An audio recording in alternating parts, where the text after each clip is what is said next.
call this meeting to order, and let's mute our cell phones if we can, just to make sure we don't interrupt the proceedings. And I'll ask our manager, village manager, Kazinas, to do a roll call for it. Trustee Handler. Here. Trustee Albinson. Here. Trustee Orsick. Here. Trustee Myers. Here. President Dearborn. Here.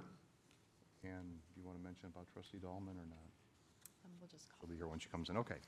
Trustee Apatoff has provided the required notice that he is unable to attend tonight's meeting due to work obligations. Our rules provide that Trustee Apatoff may participate remotely unless 2/3 of the board objects. Is there any objection?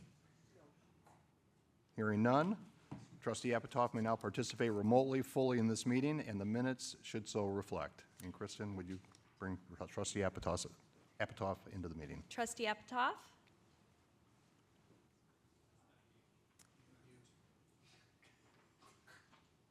Trustee Apatoff, could you try again so we can hear you? How about a thumbs up, Rob? There we go. Okay. All right. Trustee Handler, would you like to lead us in the Pledge of Allegiance tonight? Most certainly. Thank you. I pledge allegiance States of America and to the republic for which it stands, one nation, under God, indivisible, with liberty and justice for all. Thank you, Trustee Handler, for that. And we will move on to quorum checks for the next 3 meetings. Kristen, how about quorum checks? So we have 3 meetings in May. May 5 regular meeting. Does everyone expect to attend? Then we have a May 12th special study session. Yep. Okay. And then a May 19th regular meeting. Okay. Yes. Thank you. Okay, very good. We will now move on to item 4, which on the agenda is the Winnetka Northfield Public Library presentation. I want to get my special notes out here. And tonight, the President of the Board of Trustees of the Winnetka Northfield Public Library District, Laura Freechak, is here to bring us up to date on what's going on with the library. And this sort of came out of a meeting we had late last year, fourth quarter of last year, where we got together.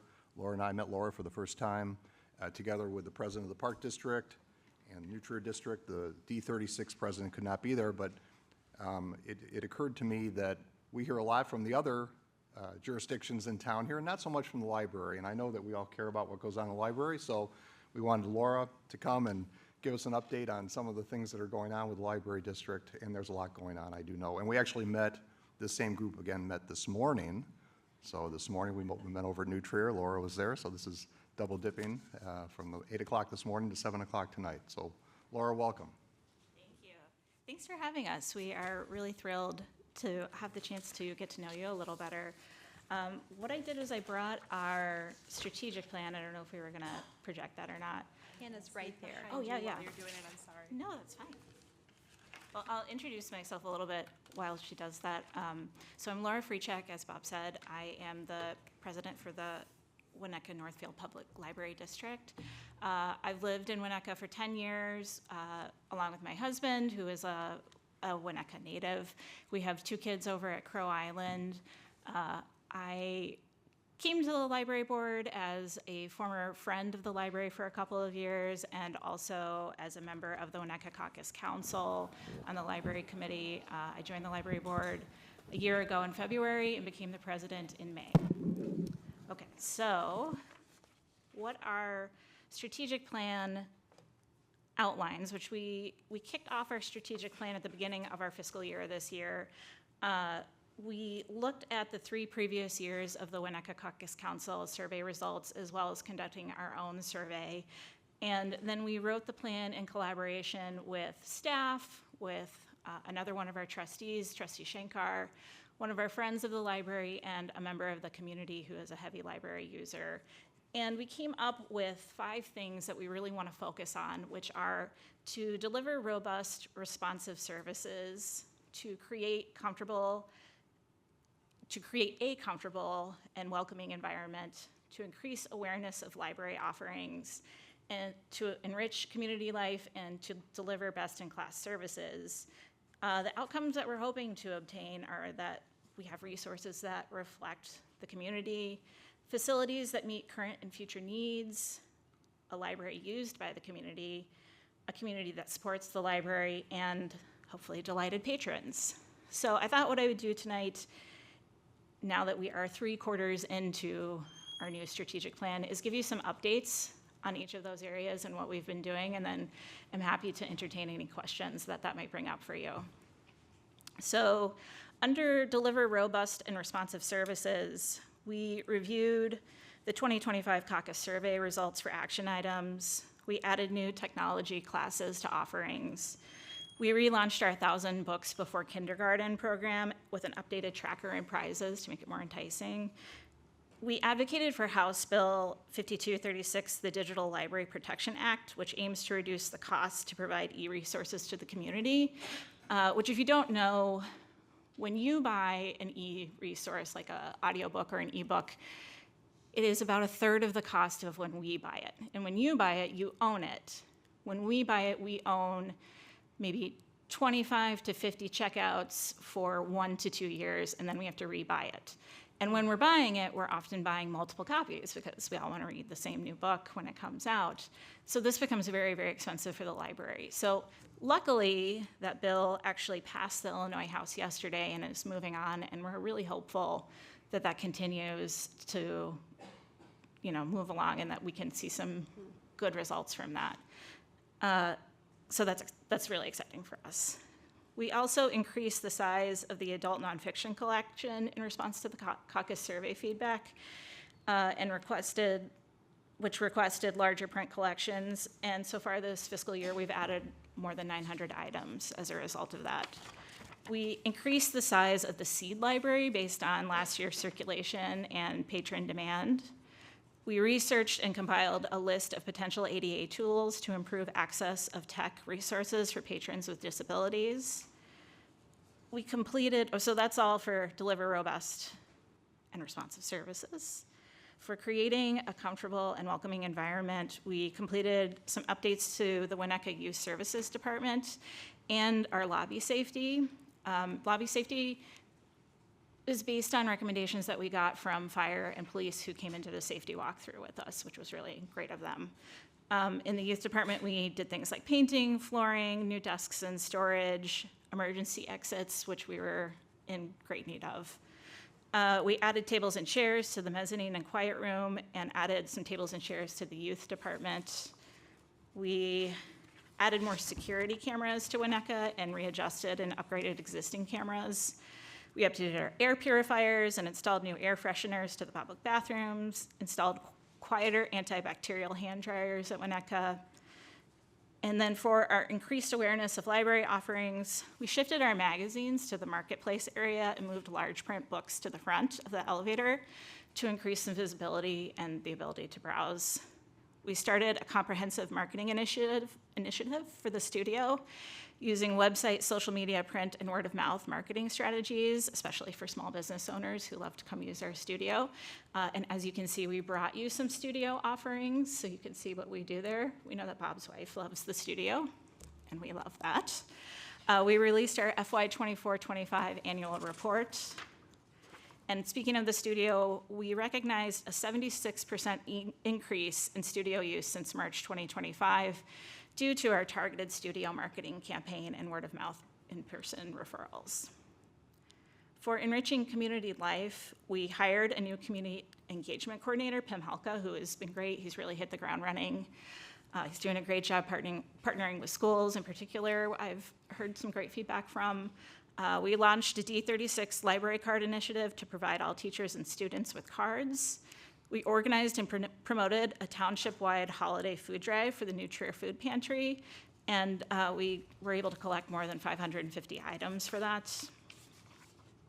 As you may be aware, our executive director and the other Winnetka taxing body executive directors meet regularly and are in great communication, which I think is a real benefit to the village. We partnered with the Northfield Park District to make their outdoor games available for circulation through our Library of Things collection. We worked with the Winnetka Park District to implement the Winnetka Swimming Beach Pass program and will now offer it to district residents through the Explore More Illinois Pass. We began work with Friends of the Library and Village of Winnetka on the America's 250th birthday celebration, which we are very excited about, and we are very excited to rejoin the Independence Day Parade this year. And we thank you because you're loaning us a truck for that. We collaborated with the Park District to combine our end of summer events into one back to school bash. And we hosted an exhibit by the Winnetka Historical Society at the Winnetka Library. In terms of best-in-class service, we held Narcan training for the staff. I also attended that. Another trustee did as well. I thought it was really useful. I think sometimes it's people in this community forget that we're all public-facing entities, but we are really public-facing, and we have a lot of public in our building every day. So that was an important thing for us to do. We hired and onboarded and began training a new business manager who has been wonderful. We implemented Bill.com to improve accounts receivable efficiency and streamline payment processes. And we were able to send 4 staff to the Public Library Association Conference in Minneapolis. So those are the standouts. We've done a lot more, but I don't want to exhaust everything. But I'm happy to answer questions or any comments that you would like for us to know. Well, thank you, Laura. What's going on out in Northfield? Oh, isn't that the million-dollar question? Yeah, literally. So we are planning to renovate the Northfield branch. We are in very early days. We have signed an agreement with the Village of Northfield to move forward. The Village of Northfield is very much looking forward to doing this with us. They have partnered with us in a real meaningful way. We, I think I can say, this morning we saw 3 concepts, which were pretty exciting, and that's how early we are in it, so I don't have a ton to share. But yeah, so now we're trying to figure out which concept makes sense and what we can do, and we will have a lot more to discuss, and we really want to engage the public on this discussion. Great, great. Any questions or thoughts for Laura? I have a comment as Yeah. a user. So Yeah. you have, on Saturday afternoons, you oftentimes have presentations. You'll have reenactors come in, or I think would be a great idea to have, because most of that's for adults, to have a little bit of time ahead of that or after that for kids. Because I know, I'm talking to some parents who their kids have a fascination about history, and it'd be fun, I think most of the presentations are kind of more adult-oriented, but having a little bit of time maybe for kids to kind of meet somebody or Yeah, a reenactor like that, I think could be very exciting. yeah, I think that's a great idea. Okay. Any other thoughts, questions for Laura? The library is a treasure here, and I'm happy to hear that your marketing boosted 75% use of the studio. I think Yeah. it's really a lovely Thank program you. you have. Thank you for saying so, and we hope to see you all around the library, and let us know if there's anything we can ever partner on. And thank you Thank for you. the, Thanks thank you for for having the items from the library. We all Yes. appreciate it. Feel free to come check out our studio and see our full range of offerings. There's so much more. Yeah, it's terrific. Thanks, Thank Laura. you. We appreciate it very Thanks. much. Any public comment for the library? Would anyone like to come up and tell them what a great job they do? No, seeing none? Okay. And nothing back here on the council. So Laura, thank you. Monica, thanks for being here. And thanks for communicating with Manager Kazinas and things going on in the village. We appreciate it. Okay, we'll move on to item B, Arbor Day Proclamation. For 32 consecutive years, the village has been recognized as a Tree City USA by the Arbor Day Foundation, supporting the community tree care program. And tonight, our village forester, Andrew Lueck, will read the proclamation, and then we will discuss it and vote to approve or deny. Good evening. So before I read the proclamation, I just have 2 quick items of note. So first, this year, we have added an additional forestry staff member for the first time, which we're very grateful for. So Colette Kopic, our new assistant village forester, is here. Hey, Colette, stand up so the people can see. There we go. Welcome. Like I mentioned, we're very grateful to have Colette, who joins us after having worked at the Morton Arboretum, and grateful for the position in general. So she'll be helping out with all aspects of forestry, helping out with a lot of new tasks that forestry has taken on over the years, and some new initiatives as well. And so she'll get to know those of you on council, and has already gotten to know the community, and we'll get to know it a lot better. So the second item is this Friday. It is Arbor Day on Friday, so we have our annual tree and seedling and other plant giveaway, which is at our Public Works yards at 1390 Willow Road. So it starts at 7 a.m., so it's always a limited supply, especially the good stuff always goes early. So if anybody wants to stop by, 7 a.m. at Public Works yards until everything's gone. We will have seedlings such as oaks and maples and firs and other things to give away. So the proclamation reads as, whereas in 1872, J. Sterling Morton proposed to the Nebraska Board of Agriculture that a special day be set aside for the planting of trees, and whereas this holiday, called Arbor Day, was first observed with the planting of more than 1 million trees in Nebraska, and whereas Arbor Day is now observed throughout the nation and the world, and whereas trees can reduce the erosion of our precious topsoil by wind and water, cut heating and cooling costs, moderate the temperature, clean the air, produce oxygen, and provide habitat for wildlife, and whereas trees are a renewable resource giving us paper, wood for our homes, fuel for our fires, and countless other wood products, and whereas trees, wherever they are planted, are a source of joy and spiritual renewal. Now, therefore, the Council of the Village of Winnetka do hereby proclaim Friday, April 24th, 2026 as Arbor Day in the Village of Winnetka, and we urge all citizens to support efforts to protect our trees and woodland and to support our village's urban forestry program. Okay. May I have a motion to approve the proclamation? So moved. Second? And that's a voice vote. All in favor? Aye. Any opposed? No one's opposed, Andrew. Great. Thank you very much. You guys are doing a great job.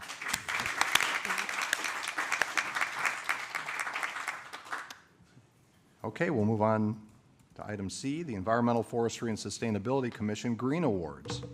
In years past, the EFSC has administered the annual Green Awards program recognizing sustainable and environmentally friendly practices. EFSC Chairperson Peter Eck, Member King Poor, and Sustainability Manager Elise Steiner will present. I see King. Do I see Peter? There's Peter back there. Hello, Peter. I guess Elise is presenting the Green Awards.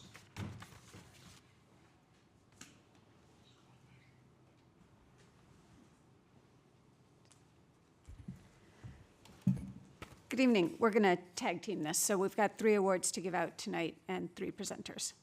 And so just as a little bit of history, the Winnetka Green Awards were developed by the village's Environmental Forestry and Sustainability Commission to recognize properties, households, and businesses that demonstrate exceptional commitment to sustainable and environmentally friendly practices within the village of Winnetka. So nominations were submitted in February and reviewed by the EFSC, and the commission is presenting 3 awards tonight in different categories. And after each award, we'll take a photo and invite the awardees to say a couple words about their projects if they want to. So with that, the first one is for the Winnetka Park District. They completed an LED lighting retrofit at the A.C. Nielsen Tennis Center of 5 outdoor tennis courts. They received 2 grants to help pay for it. One of them was an IMEA energy efficiency rebate from the village, and those 2 combined covered about half of the costs.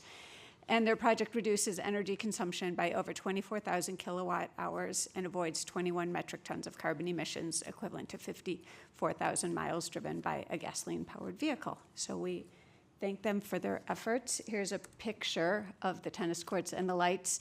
And the one thing I also like about this picture is showing how the light is pointed downwards in the right direction, protecting the dark skies for wildlife. So are you, Patrick? Okay, and anyone else from the Park District who wants to come up and claim the award? Congratulations to the Park District.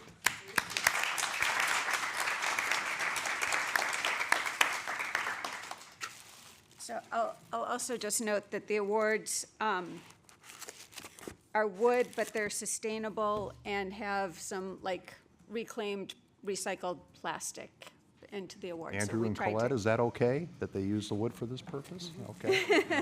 Make sure. So, Thank you very much. and here, can we just pose for a picture?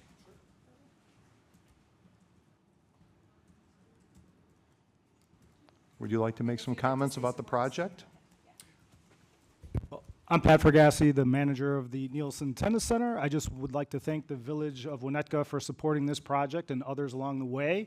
We're really excited for this improvement to the facility. I'm sure our community of tennis players are as well. As you can see by the picture, that is what it looks like today because we're still undergoing court reconstruction. So we anticipate the courts to be opened up late May, early June, if we can get a few days of warm, dry weather together. So we're really excited about the improvements. And again, thank you very much. Terrific. Thank you very much.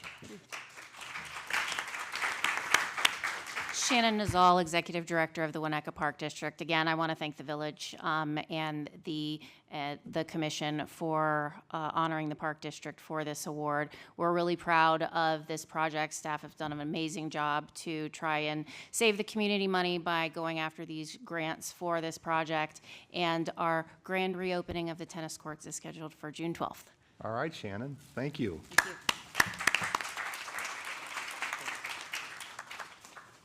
All right, Elise, who's on deck as a presenter? Okay, I think King is up next. Okay, EFSC member, King Poor.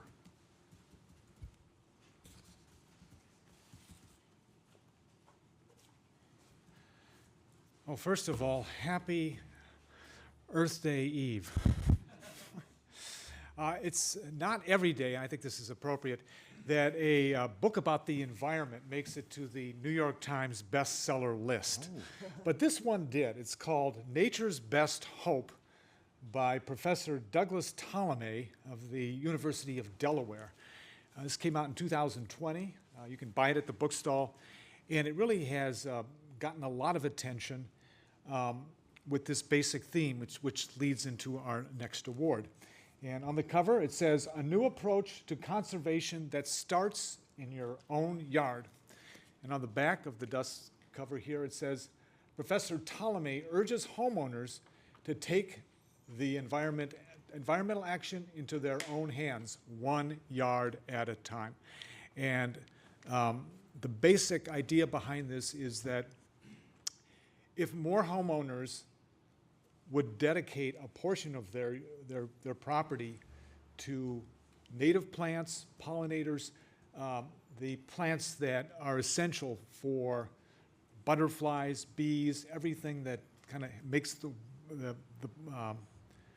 ecosystem go round, we could have a national park, so to speak, of people all around the country with just doing something like that. It's not a matter of tearing out your lawn.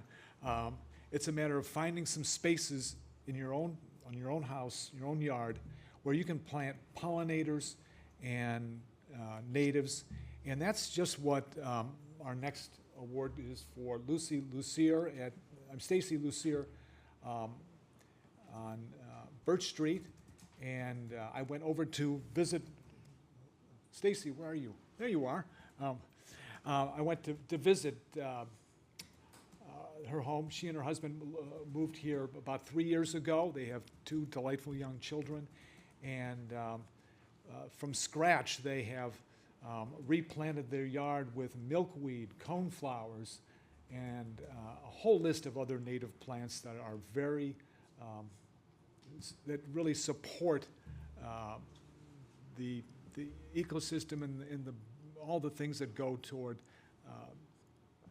making it a yard that would be part of what Doug Tallamy is talking about here. Stacy is also a master gardener. I learned that it took 16 weeks of pretty steady work on that. And her garden is certified by the Conservation at Home. It's a designated for gardens that demonstrate environmentally sound landscape practices. And she's just been an overall good neighbor to help them do things like install their own vegetable garden and their own garden boxes. And for someone who's been here 3 years, we should be very grateful for someone like Stacy and her family that have really embraced this idea of conservation that starts in your own yard. So I want to say thank you to Stacy. Why don't you come up and we're going to give you your award.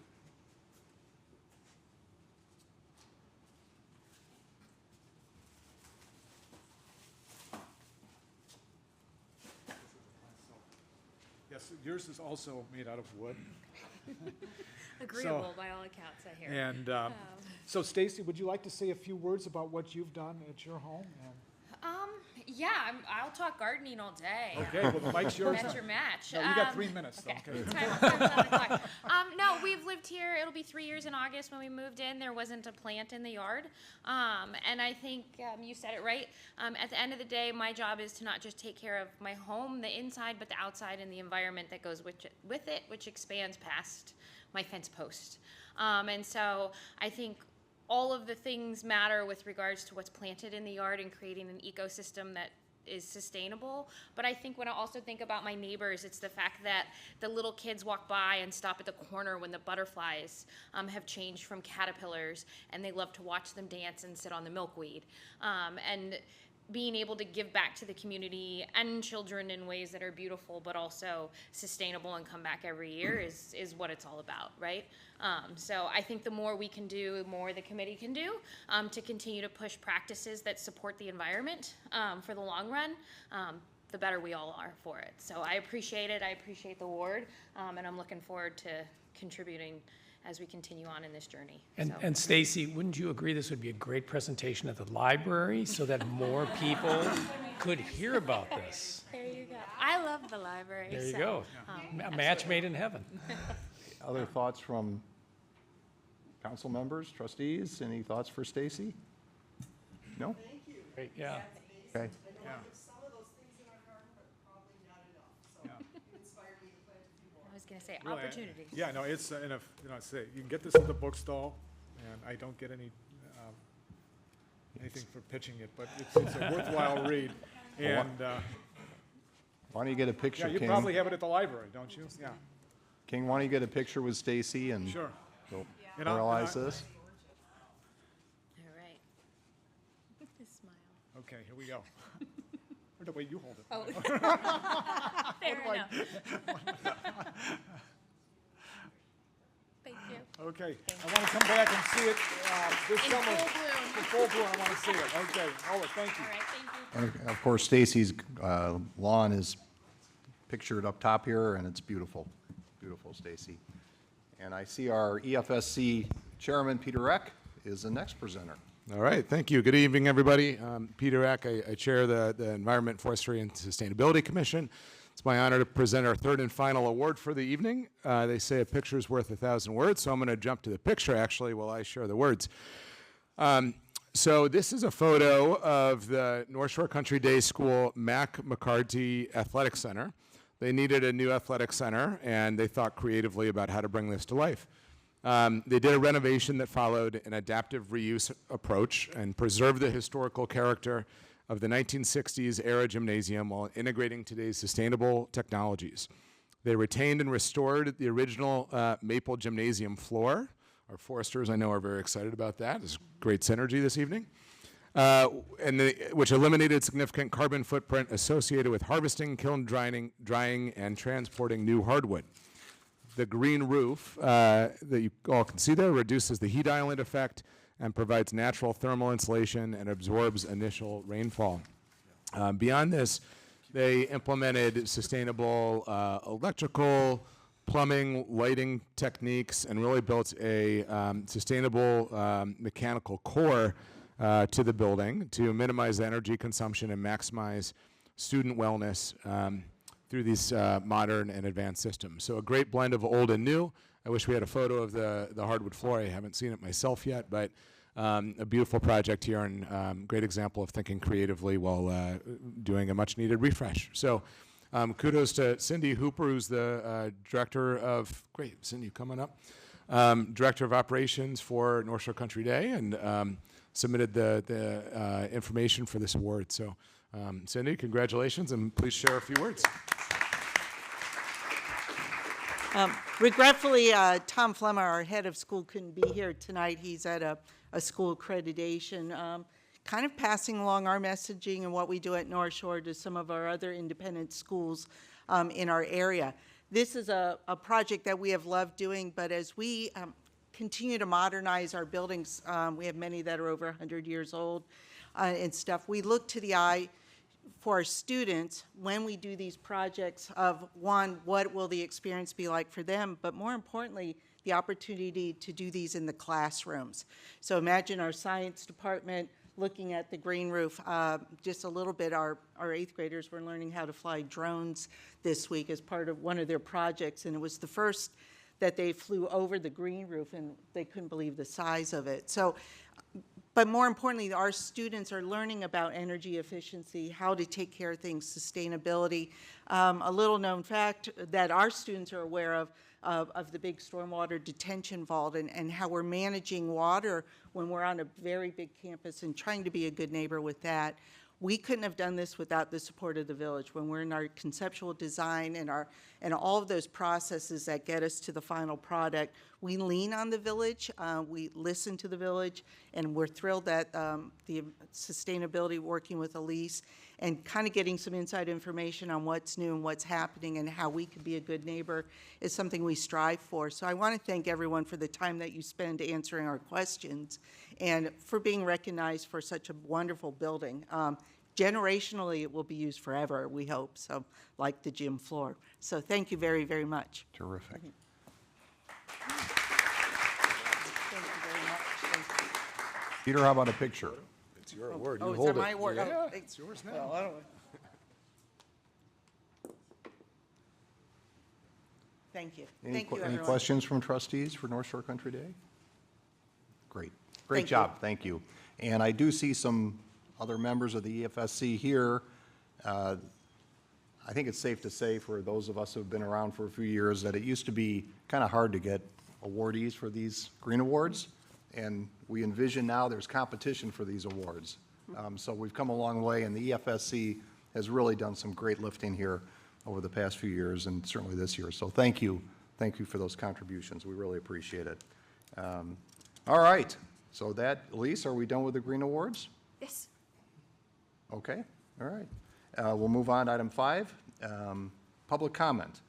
And I would ask if anyone in the audience would like to speak on an item tonight. Oh! Wow, I forgot about the butterflies. After all that? Yep, we're going to move on to item D, National Wildlife Federation, the Mayor's Monarch Pledge Proclamation.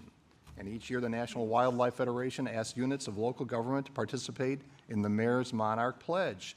And tonight, Council will approve the 2026 Monarch Remembrance Day Proclamation to show support and promote monarch butterfly conservation.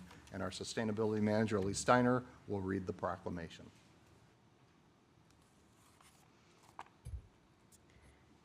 Thank you. And before I start reading, I just wanted to give a little bit of context. You covered some of it, but the National Wildlife Federation Mayor's Monarch Pledge invites local governments to recognize the plight of this iconic species and to play a role in safeguarding its future. So in addition to reading the proclamation, the village is supporting the replacement of invasive plants with beneficial natives, including milkweed, which sustain monarchs during their migration. And by making this pledge, we hope all of our actions will help the monarch flourish once again throughout North America. And this map,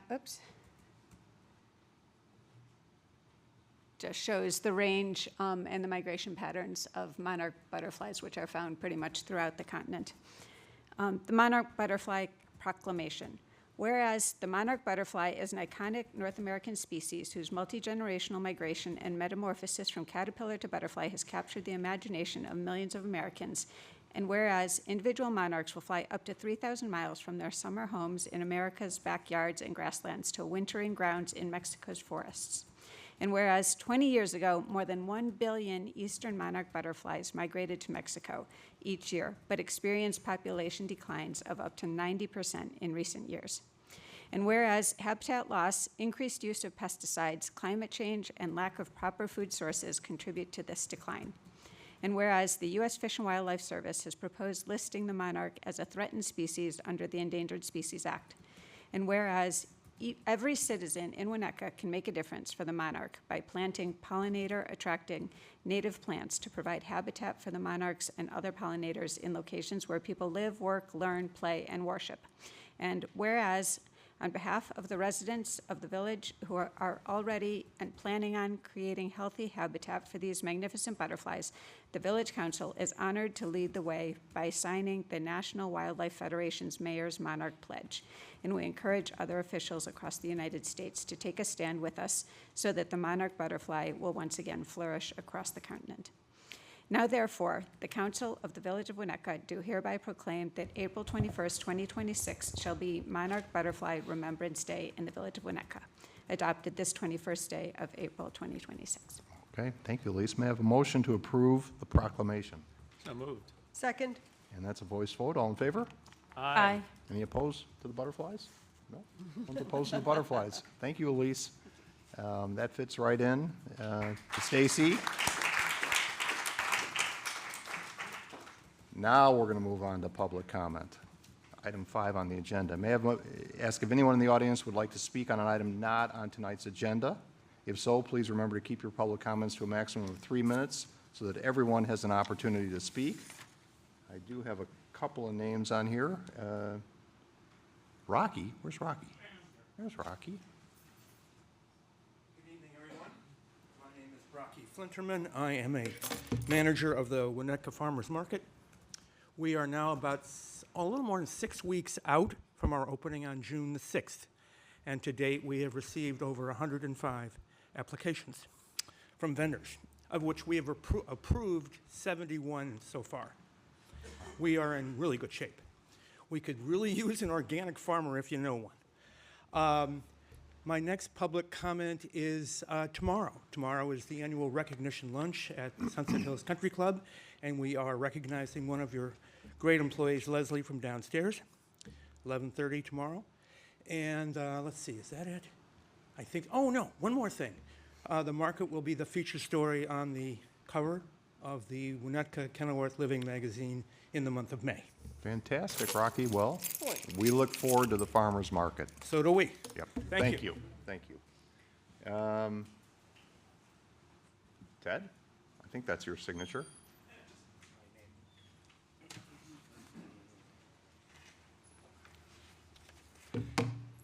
Hello. Oh, hold on. Hello, Ted Winnichenko. So I stopped by to say a few things. I know that often, I won't say always, I have a perhaps somewhat unhinged speaking style. And I do think that there have been a couple times where I have been less than civil. And for those instances, I'd like to apologize. I feel that sometimes I'm not really being uncivil, but I don't really have a lot of, I don't know, social cue recognition or whatever. And I'll say things directly and without, you know, smoothing out the edges because they're right. Now, many years ago, I do try to remind myself to the mantra, you know, today when given the choice between being kind and being right, I will choose kind, and I often fail in that. But I, you know, am gonna try to be better. And I think civility, though, is a two-way street. And clearly, I can't blame my actions on the village. But, you know, when the village treats, and I'm not going to go through examples, but you know, when the village has a bias and treats some residents preferentially to others, and things like that, it makes it difficult for residents to respond back in a civil manner. And I think it pervades our society. I mean, I look at this meeting, right? So in the old days, New Trier had a 5-minute time rule. You guys were much more lenient with the 3-minute time rule. The Park District used to have 2 public comment periods. But, you know, the lawyers got involved and, you know, the Attorney General I'm sorry. But, you know, they came up with this 3-minute rule that the Attorney General never really said yes or no to, but kind of accepted as reasonable. And it's pervaded. And it's come to the point where the Park District puts up a clock and someone starts yelling at you if you go over it. You're looking at your watch and you'll eventually cut people off. And I think that that's somewhat uncivil. And I think that, and it's a hard thing, right? Because there are crazy people like, well, I don't want to say that word, sorry. There are unhinged people like me that might ramble on for no reason, but there are other people that might want to go an extra 30 or 40 seconds for purposeful reasons. And losing that variability, I think, is just, you know, a lot of form over substance. So I would just ask that, and I'm almost done, I'm going to go over a few seconds. I'm going to be very civil, Ted, you're at 3 minutes. Yeah, but my whole point is You're at that 3 minutes. Okay, finish up. But my whole point is that I had one sentence left to say, and that was that I would just ask you guys to like not be so regimented in how you approach these things and provide some leeway. You talk about 3 minutes, but you never talk about the fact that you can allow people to talk for longer. It's in your own rules. So I think we should all do a better job. Okey doke. Would anyone else like to make public comment? Seeing no other public commenters, we'll close public comment. We'll move on to item 7, the establishment of the consent agenda. Does any trustee wish to remove any item on the consent agenda for a separate vote? Seeing none, may I have a motion to approve the final form of the consent agenda? So moved. Second. And that's a voice vote. All in favor? Aye. Any opposed? No. And we'll move on to the approval of consent agenda, and Manager Kazinas will read the items on the consent agenda. Approval of the Village Council minutes, March 19th, 2026 regular meeting. Approval of the warrant list dated April 3rd, 2026 to April 16, 2026, in the amount of $510,508.98. Approval of annual outdoor seating area permits. Resolution number R41, 2026, waiving bidding and approving a purchase of software licenses from Liftoff LLC for adoption. Thank you, Kristen. May I have a motion to approve the consent agenda by omnibus vote? So moved. Second. And Kristen, that's a roll call vote. Trustee Myers? Yes. Trustee Dahlman? Yes. Trustee Orsick? Yes. Trustee Albinson? Yes. Trustee Handler? Yes. Trustee Apatoff? Yes. We have voice, good.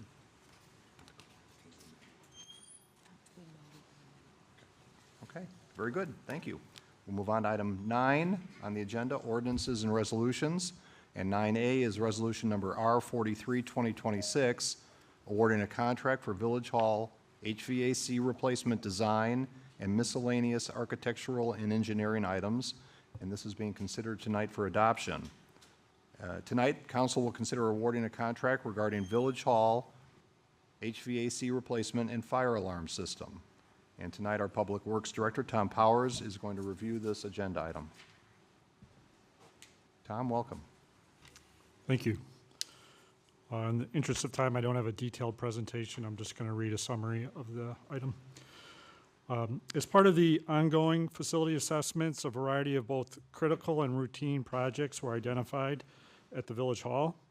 As a result of these findings, the FY26 budget included a line item for the design of these improvements, which include ADA improvements, replacement of the fire alarm system, concrete repairs, HVAC system replacement, RPZ installation, floor restoration, and some interior spaces that would receive minor refurbishment.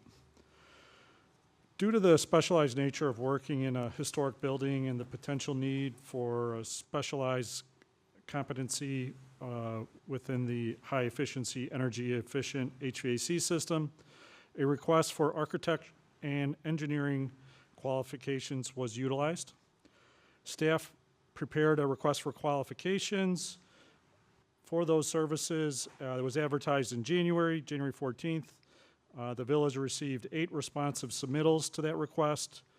Interdepartmental team, including Public Works and Community Development, interviewed the 3 highest rated firms and selected Studio GC as the most qualified. Staff entered into negotiations with Studio GC and came to an agreement on a contract to perform the design services in an amount not to exceed $244,185. The design of the project was budgeted in the amount of $270,000. Should the council choose to approve this contract, our next steps would be to start the schematic design, and as that progresses, we would like to return to the council tentatively looking at June to go over in detail the HVAC system, perform a deeper dive on the scope, and confirm the basis of design. As I mentioned, this is tentatively planned for the June 2nd meeting. Okay. Thank you, Tom. Questions for Tom before we take this to public comment? I just have a couple. Thank you, Tom. It looks like a great and very needed project here. As I was drilling down through it, though, I guess I was trying to understand if we had originally earmarked that entire budget for just the HVAC project or for Village Hall renovation, which included HVAC, which sounds like that's the bulk of the project. Yeah, we had always planned to include miscellaneous other items. I wish I had a better word to describe these various items. The HVAC is the bulk of the project, but we do expect the HVAC to be very impactful to the building, potentially requiring closures of certain areas. And so we wanted to, rather than come back multiple years over a period of time, let's do it all at once. Cliche is rip the Band-Aid off, do it all at once. Have the paying one time versus a bunch of times. So we always did intend to include more than the HVAC when those items came up in the facility assessment. The HVAC is just the biggest item, so we focus on that. And that makes sense to me, certainly, if the building has to be disrupted to do as many things as possible at the same time. I think when after the design work is done and we come forward with the actual cost for the projects, I personally would like to see this design fee of $250,000 broken into what component went to the HVAC project, so we see what the total HVAC project costs versus these other miscellaneous items. I liken it a little bit to what we faced with the Hubbard Woods Garage when we were saying what were the must-dos versus what were design features. So I just feel like that would give us a little more transparency for the public instead of it sounding a little bit like it's all HVAC. Does that seem reasonable? Yeah. So I do have Studio GC here if there's detailed questions on how they came about, how they are planning to work. But about 65% of the design fee right now is for the HVAC. Okay. And as part of that meeting in June, we'll have that. We won't have detailed cost estimates at that point, but we'll have a detailed listing of the scope, so we can talk in generalities, I guess, about how that breaks apart. Okay. I think that just makes a little more sense when one component is so large. Right. And then I saw one other line item is I want to say it's $75,000 for historical construction consultant. Maybe can you just explain a little more what that entails? Sure. So this is a historic building that the village has done a great job, my predecessors, maintaining and restoring this building. So we want to, when we're going into walls and ceilings, we want to be cognizant of any historical elements. Our intent is to do as little as possible in this room, just so no one's worried about that. But it is a historic building, historic masonry and floors. So we, as part of the RFQ process, one of the people who came forward was a woman who has a historic preservation firm, and she actually worked on the preservation project back in 2011. So she is part of the team, and she will be helping us make sure that we, for going into a wall, that we're restoring it in a historically appropriate way, for the character of the building. Oh, so that work is not just part of the design, it's part of, like, in a sense, the oversight of the execution of the project, Right. too. Okay, I that think- makes a little more sense to me. I think one of the big elements, and we can talk more about this in June, is the ADA ramp. So if we do a new ADA ramp, making sure that fits with the historic nature of the building. is one of her big scope items as well. Okay, thank you. That answers my questions. Other questions for Tom? Okay, no other questions. We'll take this for public comment. Would anyone in the public like to comment on this agenda item? Seeing none, any other questions? Trustee Apatoff, anything for Tom Powers? No, I'm good, thank you. Okay. Trustee Albinson? Nope. No? Trustee Orsick? Trustee Dahlman? No? Trustee Myers? Okay. May I have a motion to adopt resolution number R43, 2026? So moved. Sec- And that's a roll call vote, Kristen? Trustee Albinson? Yes. Trustee Myers? Yes. Trustee Dahlman? Yes. Trustee Orsick? Yes. Trustee Handler? Yes. Trustee Apatoff? Yes. Okay, Tom, thank you for that item. We'll move on to item 9B, resolution number R44, 2026. This is regarding permits granted by the State of Illinois Department of Transportation for the construction, operation, and maintenance of street improvements on state highways maintained by the village. And this is being considered tonight for adoption. And tonight, the council will consider resolution number R44, 2026 in place of a bond for performance security through IDOT for roadway repairs. That's a mouthful. Tom, why don't you explain this item? It is a lot, but this is actually a fairly routine item. The village has passed similar resolutions in the past. It's kind of a formality for IDOT. You know, we do, as you may know, we maintain various IDOT routes. Occasionally, we often, you know, work with engineering. They'll pull a permit with a contractor. But sometimes, if we do work with our own forces, rather than the village, IDOT requires a bond when you work in the right-of-way. So rather than the village paying for a bond, we have this resolution that basically, you know, is binding the village to fix. If we break it, we bought it kind of thing. And so it just helps with the permit process, and it helps if there was an emergency repair and we need an emergency permit, it just helps that whole process along. But it's fairly routine. It's common across all the suburbs. Okay. Is this beyond pothole repair? Correct. So like if there was a water main break where we felt an emergency permit was required, it would help with that process. Or if we took it upon ourselves to do more than our maintenance contract requires, like say a big patch, it would help us, and we had to get an IDOT permit, maybe a sewer repair. It just helps with that process. Where IDOT feels they're protected. I don't know why they don't trust us municipalities, but. Okay, fair enough. Fair enough.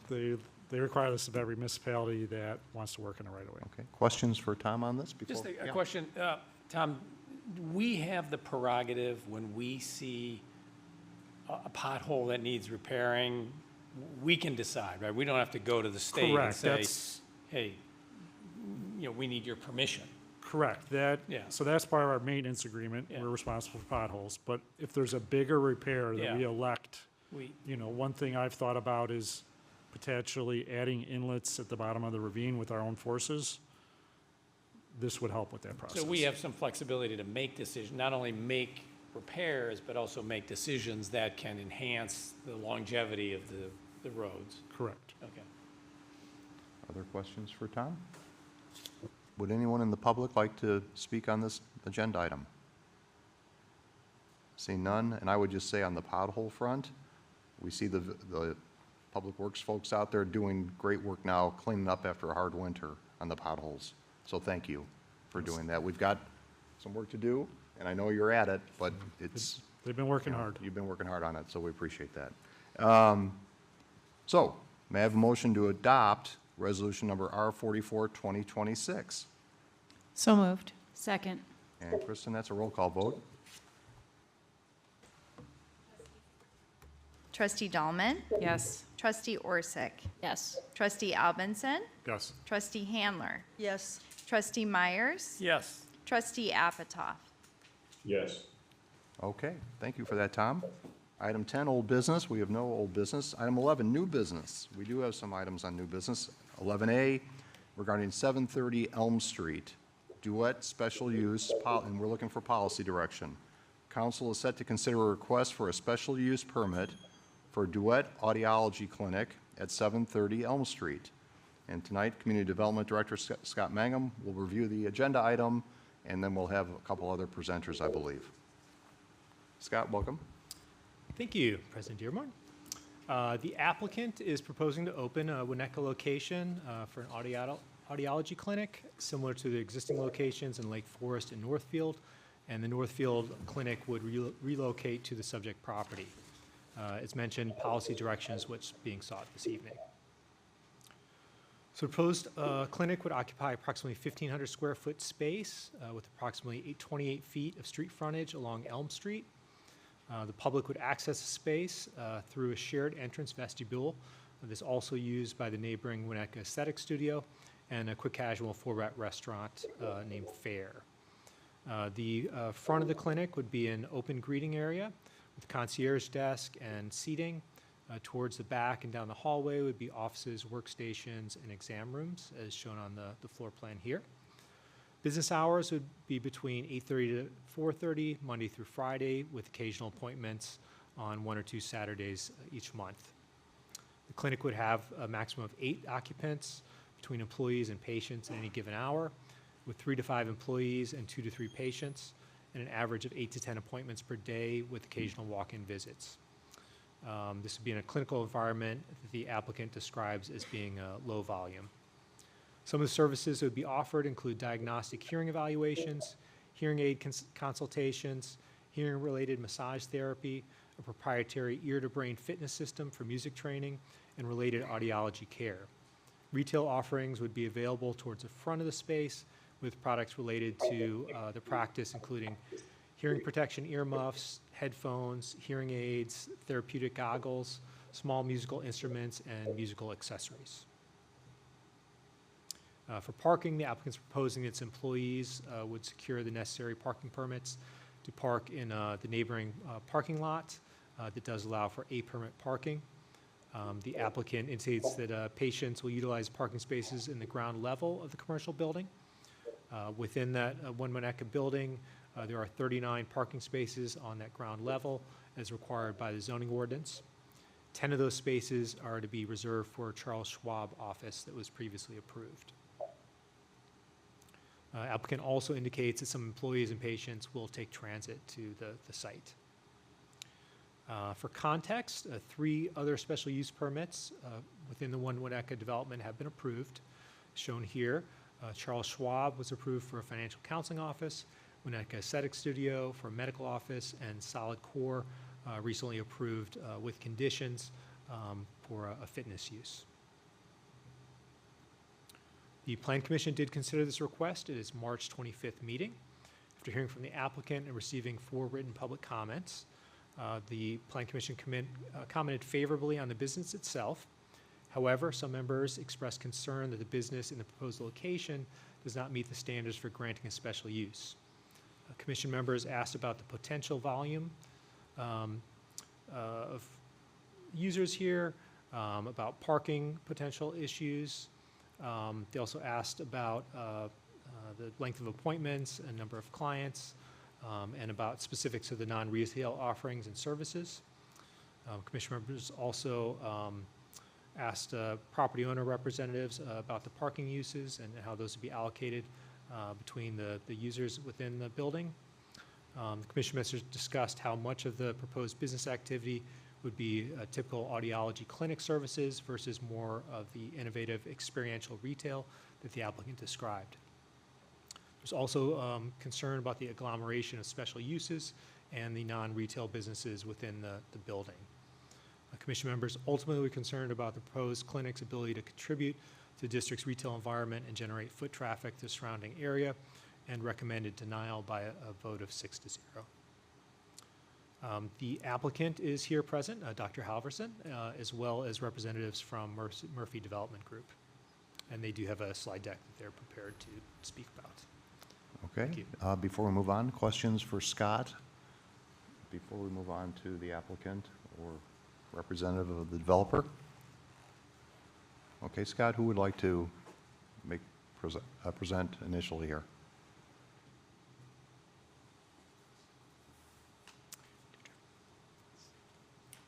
Good evening, and thank you for having us here. I'm Deirdre Klein, and I've got John Murphy here as well from Murphy Development Group with the One Winnetka Development. I believe you had a variation of this presentation in your agenda in advance, so I won't go, I'll go relatively quickly through, but we wanted to kind of set the stage for this. Overall, the One Winnetka commercial vision is complete now. We are fully leased. We have curated a blend of uses that we think work both together in varying roles, as well as reflect varying peak demands on parking and usage like that. So this is our final application for a special use that we anticipate. One thing that hasn't been noted is that the zoning code actually does contemplate offices for the fitting, sale, and repair of hearing aids. And so that is a permitted use in the C2 overlay district, as well as, many other retail uses. And so this is, that's a deliberate policy choice in our, in our view. That's something that's permitted by the zoning code already. Our understanding is that the village is reading this a little bit differently because there are additional services being provided for this clinic. However, we would argue that there is a clinical component to any kind of fitting or sale of a hearing aid, that there's going to be an exam or there's going to be potential follow-up, calibration, all of that. And in our view, if this is not a by right use fitting into that use, what would be permitted then? It's unclear to us. So we did hear the concerns that were presented at the Planning Commission. Generally speaking, it was that there was too many special uses, there was not enough retail, and then the parking impact. And our response for the too many special uses is, we really don't see this as being a special use. This is a kind of a hybrid retail use, but really, generally everything falls within varying permitted uses within the C2 overlay for Duet. Not enough retail. Duet actually generates a substantial amount of retail sales and sales tax, and I'll go into that in a little bit more detail. But in today's retail market, this really is kind of a modern retail use. And then the parking impact. Duet's parking demand is really only 2 to 3 spaces per hour. It's not more than any other kind of retail user that would come in here for whether it was apparel or home goods or anything like that. So it's not really a concern that we would see in that regard. I'll let Dr. Halverson talk a little bit more about her concept in just a moment here, but again, just wanting to draw the parallels between it being more like an optical retail store, like a Warby Parker, or versus an ENT office or a different medical office. It's really more. It has that retail frontage. There's a lot of sales and retail activity happening. There's walk-in clients. And it's not an institutional medical office type use. Again, it's that there's retail in the front of house with a couple offices in the back, but even her office space it's designed very friendly to walk in and appointments, and it's there to draw the eye. It's there to draw people in off the street. Again, I'll let Dr. Halverson talk a little bit more about her retail sales profile and her customers, but as she stated at the Planning Commission, product sales represent about 60% of her total revenue. Those include headphones and hearing protection, gifts, accessories. She brought some of those items tonight to show. And she generates an anticipated or approximate sales tax of $38,000. So that's not a small amount. That's a considerable amount of retail sales and tax generation. So, we really believe that this combines the retail component, the walk-in engagement that the village desires, while still maintaining low operational intensity. It's compatible with the surrounding uses. It activates the storefront. And again, there's not a high demand on parking or other operational aspects.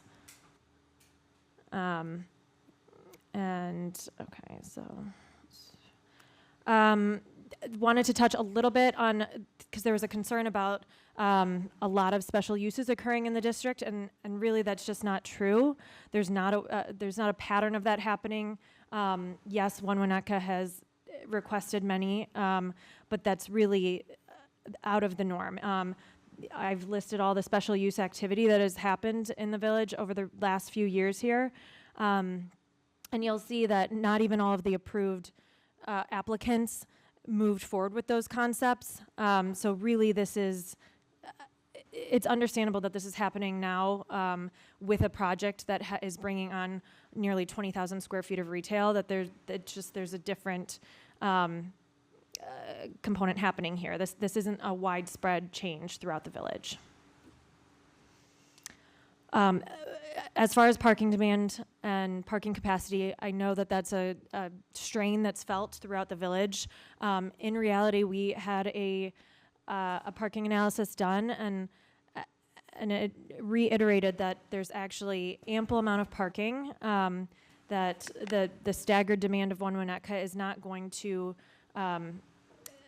worsen the parking availability, and in fact, there still will be plenty of parking during the peak time that was viewed, and our tenants have, again, those varying. There's the early demand with solid core. There's a couple of office uses that'll be more in the daytime, and then restaurant uses will have more of a peak in the evening.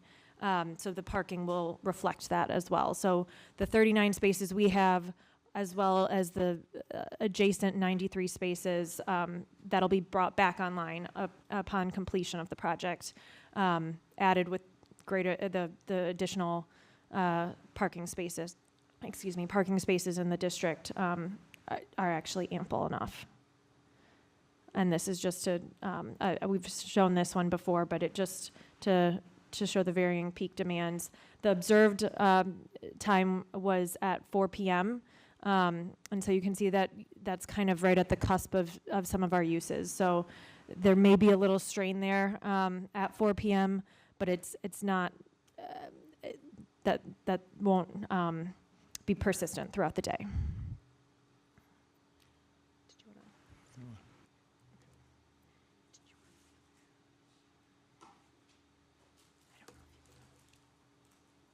Thank you so much for this opportunity this evening, because I know when I talk to people, when you hear the word audiology, you think of an old clinic selling hearing aids, but Duet truly is retail with purpose. And I brought some items along to show you what we are selling at the front of Duet.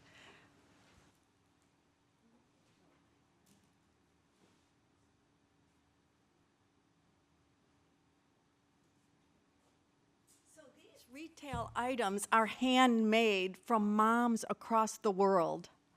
Duet is part of a charity called Hearing the Call. We help run the charity and we service it. So you will see this little barn that Kristen has taken out. This is handmade wool by moms in Nepal. We service Nepal with hearing aids. So community members donate their old hearing aids or their parents' old hearing aids. We refurbish them and we travel around the world and fit them on children in need. When we meet these communities, we're meeting the moms that are making all of these gifts. We bring these gifts back to Duet and we sell them in communities like Winnetka. And the cherished value for that is community members get to purchase a handmade, unique gift for their grandchildren or their parents or family or friends. And they're also providing care for these moms that are trying to feed their kids. This truly is retail with purpose. So the whole front of the space is about retail. The bags, the purses, are made in Bali. We've also gone there and fit kids with hearing aids. So we connect with these communities where we're servicing them with hearing aids. We bring their goods here and sell them so that community members get to buy something that's unique, not available in another retail shop in your village. And they're also supporting these moms and families across the world. The space itself was specifically designed to intrigue from the sidewalk in. And I looked all over for designers to create this space. And I settled on some architects in Switzerland. We've built the first space right at the beginning of COVID in Lake Forest. It's all glass on two sides. It's a corner building. So from the sidewalk, you're looking at this very vibrant space that has retail items like this and an experience, an interaction with a very educated team. The back of the space is where we must do some of the clinical work, but the front is there to intrigue and have people walk in and interact with the space. Hearing really is for every ear of every age. It's not just for old people who need hearing aids. As a matter of fact, recent science is showing us hearing aids are not truly the answer. We follow all the medical research from Brainvolt's lab at Northwestern. We brought their clinical biologic work into the clinic, and that's where the music and metronome training is happening. So brains do not need sound louder, they need it faster. So the brain has to get the sound from the right and the left ear at the precise moment, so it's in tune. Most brains, when they start to get some damage to hearing cells, are hearing the signal at different speeds from the right and left ear, like a radio that's in between stations. Just turning that louder is like telling the local band, you sound terrible, just play louder. That's often what hearing aids do. So we need to train the brain to get in tune by using a metronome and a musical instrument. And this is for people that need hearing aids, or for kids having attention deficit in school, or they're having some difficulty really learning their sport. Do you have that paper? So today, we had a 15-year-old boy. He doesn't have a big hearing loss, but he's gone through the ear-to-brain training program with the music. And before his mom left, she wrote on this little piece of paper how excited and thrilled she was because her son now can play hockey much faster because his brain could pick up the signal from every angle of the ice. He's paying attention in school, and he was told by Lurie's Children's Hospital, by many ENTs, nothing we could do because we can't make sound louder. The mom wrote it on this paper because she said, if I jump up and down right here with tears in my eyes, I will embarrass my son, but I need you to know this. So Duet is retail with purpose at the front of the clinic, and then education and hearing fitness from ear to the brain in the back of the space. Did you know that sound machines stunt the tonal topic development in the brain? People buy these for baby shower gifts.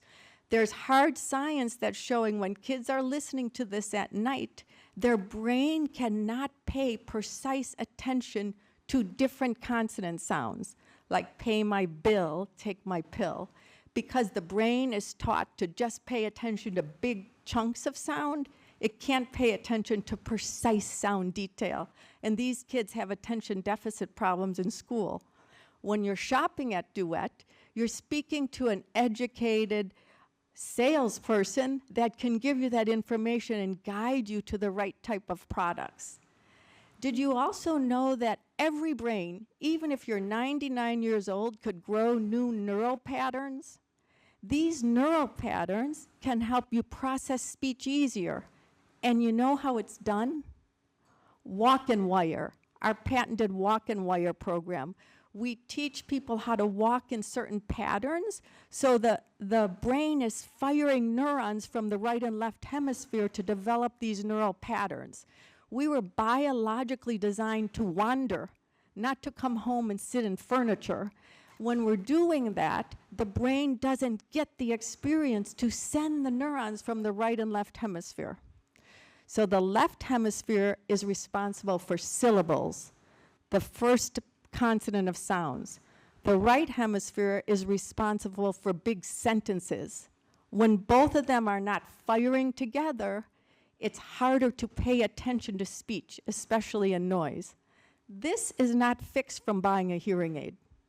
This is fixed from ear to brain fitness, making that system fitter with things like walking in certain patterns, playing a musical instrument with a metronome.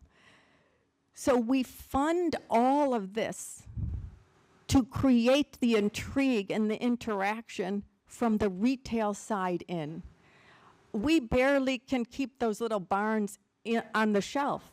They're very popular for grandparents to buy their kids as a gift, and it's not something you could buy anywhere else. There's also a note that comes with them with a picture of the women that made it and how long it took them to make the toys. So I think that we were misunderstood at the last meeting as being a hearing aid store. This is not who we want to be. This is not why I'm doing audiology and why we're trying to change the way people think about their ears. I'm sure everyone has heard about the connection between hearing and dementia. We need to get ahead of that. That has to be taken care of before you need a hearing device. And that's what the ear-to-brain fitness is for. And that's what this experience of coming in and shopping is for. This is why we designed a space that, from the sidewalk, makes you feel intrigued to want to come in and interact, experience what's going on. So I wanted to address retail first. I understand this is really important for a downtown village. Lake Forest told us the same thing, and we're very successful there. So I wanted you to understand it's not just buying little things. At the last meeting, they said, oh, you might put up a lamp or two. This is truly hand-curated merchandise that gives the villagers an opportunity to also support families around the world. And the second is, I wanted to address the parking. Most of my employees take the train, so they're thrilled that you're right by the train. And I'd like a fair opportunity. At the last meeting, I heard, well, you're kind of behind the 8 ball because we gave out all the special use permits, so it's too bad you came last. I will say we did have our application and our check-in, but somehow the check was cashed and that person left, and then they told me I didn't pay the check. So there's been a few kind of roadblocks, and we're here to explain the sustainability of hearing so that people could age stronger and younger. And this fits very well with all the other sustainable things you were talking about earlier in the meeting. Many of our patients wanted to come tonight, but I heard about the 3-minute rule. So we only have one patient to kind of talk a little bit from a different point of view that's not just a shopper. Okay. Council members, thank you for giving me a chance to address you about something that I am passionate about, truly passionate about. I am a 40-year professor of artificial intelligence and cognitive science at DePaul University, and more recently, I helped to found our very successful neuroscience program there. My PhD is out of Northwestern as an artificial intelligence researcher. I've spoken to 15 million people about the new neuroscience and brain plasticity treatments, how we can become young again, as Dr. Laurie has just mentioned. And I want you to know, this is a brilliant neuroscientist who is talking to you about opening a hearing clinic in Winnetka. I'm also a lifelong classically trained musician out of the Eastman School of Music and Juilliard in New York. I retired from that career as a performer to become a professor. And then, for the longest time, I still studied 20 hours a week as a musician and went to about 50 concerts a year. Unfortunately, like many musicians, I suffered very serious hearing loss as a result of all those years sitting next to the cymbals and kettle drums and so on. And of course, this made me very sad because I was looking forward to a retirement where I could, go back to my passion as a musician. For this reason, I have to tell you that Lake Forest Hearing, now Duet, known by both names, was an absolute godsend to me. I was told by other clinics, well, there's nothing we can do. This is just hearing decline. You get that when you get older, especially if you're a musician. But they restored my hearing back to its original elite hearing. And I'll tell you, in music school, I was known as the one, when they're bringing in these famous performers from around the world to give master classes, they'd say, bring Clark Elliott in, have him tweak the hall, because I heard everything. And now I hear everything again. Not only that, I was starting to have memory difficulties. I thought, well, this is the early edge of dementia coming. This is old age hearing, old age memory loss that we all, worry about and see in our older relatives and start to see in some of us. Guess what? We fixed my hearing. My memory not only stopped deteriorating, it came back. And now I have no memory troubles whatsoever. In addition, I was having difficulty with words that sound alike when I was typing these 50 to 100 email messages a day as a professor. Very troubling, because you don't want to sound like an idiot when you're a professor. That got fixed as well, because when we fix our hearing, we're fixing our brains. And this is one of the world's leading experts at fixing brains through hearing. So I also want to say that Duet Hearing, Duet and formerly Lake Forest Hearing, is the absolute premier hearing clinic in the Chicago area. I could say that with complete confidence. I want you to know that the office is always elegant, it's attractive, it's a fun place to be for kids. When you walk by, it just looks cool. It's tastefully colorful and attractive to young people as well. And this business does cater to everyone, but focuses especially on elite clients that care about brain health for their families, and most notably for their children. The staff is first rate. I want you to know that these young doctors are highly educated and super dedicated to treating cognitive brain health through hearing sensory input. They have internships from such places as the Mayo Clinic, Johns Hopkins, the Cleveland Clinic, the University of Chicago, and of course, Northwestern. And there's a great conduit between Northwestern and Duet Hearing because a number of their staff have worked with the world-renowned hearing researcher Nina Kraus that you may know of at Northwestern. When they come to Northwestern, they hear about Dr. Laurie, who is also a very well-respected adjunct professor at Northwestern. And then they come to the clinic and they put these brilliant young researchers put their research work into clinical practice, because that's what Dr. Laurie Halverson does. So she's a mentor and a precept to these NU students, and she brings the neurocognitive hearing research to the cutting edge of clinical work. That is what she does every day, every week, and I can't tell you how many people there are like me are so grateful that she does this. From my perspective, you could not have a more important new business in Winnetka, including especially the premier baseline hearing testing for young people, so many of whom, sadly, are going to be facing a crisis of hearing in the future and crisis of hearing and brain fog in the future because of the habits among our young people who are abusing their ears. And this baseline testing is crucial in predicting hearing loss and treating it before you start getting the cognitive decline that always comes with hearing loss. So Duet are experts in fitting the Lyric devices as well, which I'm wearing right now and which are magical in my life. And these are the only pure analog hearing devices in our digital world and are by a wide margin the best hearing devices offered by quality of sound. They work with kids so that they have better attention in the classroom. Close to my heart as a neuroscientist, knowing that we can treat so many of these attention disorders and these learning disabilities that are going untreated because they're not approached through brain plasticity work that we could do. Lastly, I'll mention their music therapist out of the Royal School of Music in London, by the way, can train young and old brains to keep up with speech in real time, and also apparently hockey pucks in real time through application of music. This is terrific new research, has to do with timing in the brain. It's just fabulous work, and she's putting it into practice. So that's it. I just wanted to just take 10 seconds here to maybe have, sometimes one picture is 1,000 words. So imagine this person who loves music his whole life. I've been around some of the most famous musicians in the world because of the music schools, and they would bring me in to teach the halls, and I could not hear. I just couldn't hear. She brought that back, and I'll just lay some of these out. These are the hundreds of programs from concerts and recitals that I've been able to go to in the last few years.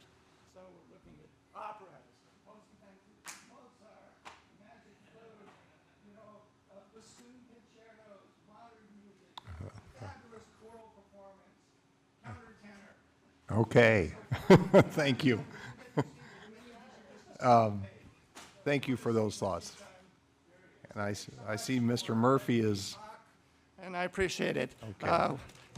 Even if you don't approve her, if you're having memory loss or your children are having trouble in school, go see Dr. Lloyd, and she will at least give you the lowdown on what's happening with their brains. Thank you for that.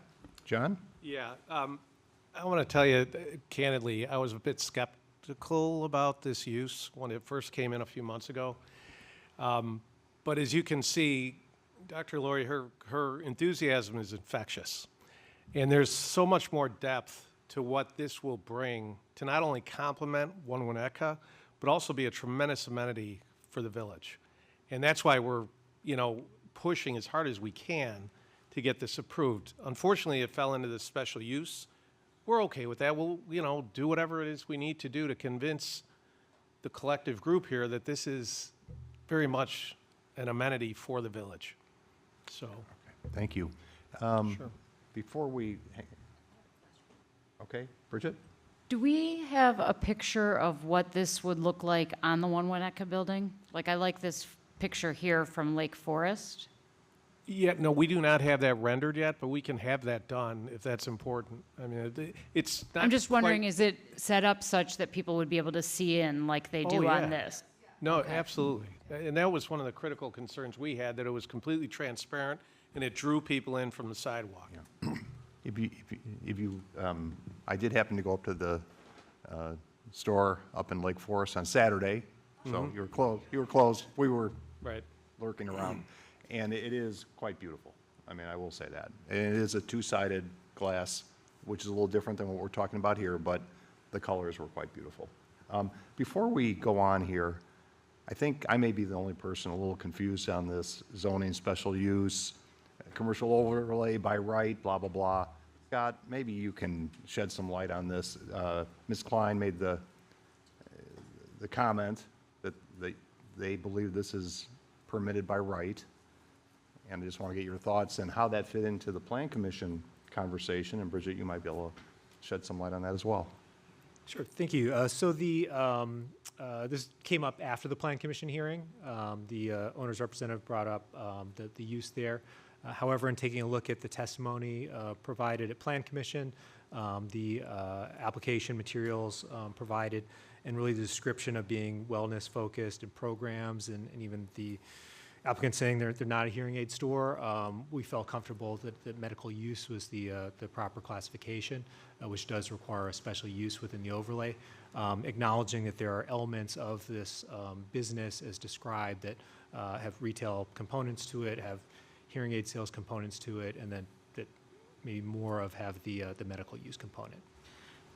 So it is correct that as a by right use, the Office for Fitting, Sales, and Repair of Hearing Aids, prosthetic appliances and the like is permitted in the overlay district. Correct, if it were only that, yes. If it were only that, okay. Okay, so can I just kind of probe at that a little bit further? So if, it sounds like they have a lot of different things going on, right? You have this retail component, you have a wellness component, and you have the fitting and sale of hearing aids. I think the mix is beneficial, but my question is, if they came back, so what we're saying is if they came back just selling hearing aids and fitting them, which I think Costco does too, but they don't have, I think, the high-end ones. That would be something that would have never had to have gone through this process. If it were, yes, just the office for the fitting, sales, and repair of hearing aids, and that was predominantly the use. Okay. And can we ask some questions of Dr.? Sure. Do you go by Dr. Laurie or Dr. Hoverson? I don't know how you want to be referred to. But, Which one would get me approved?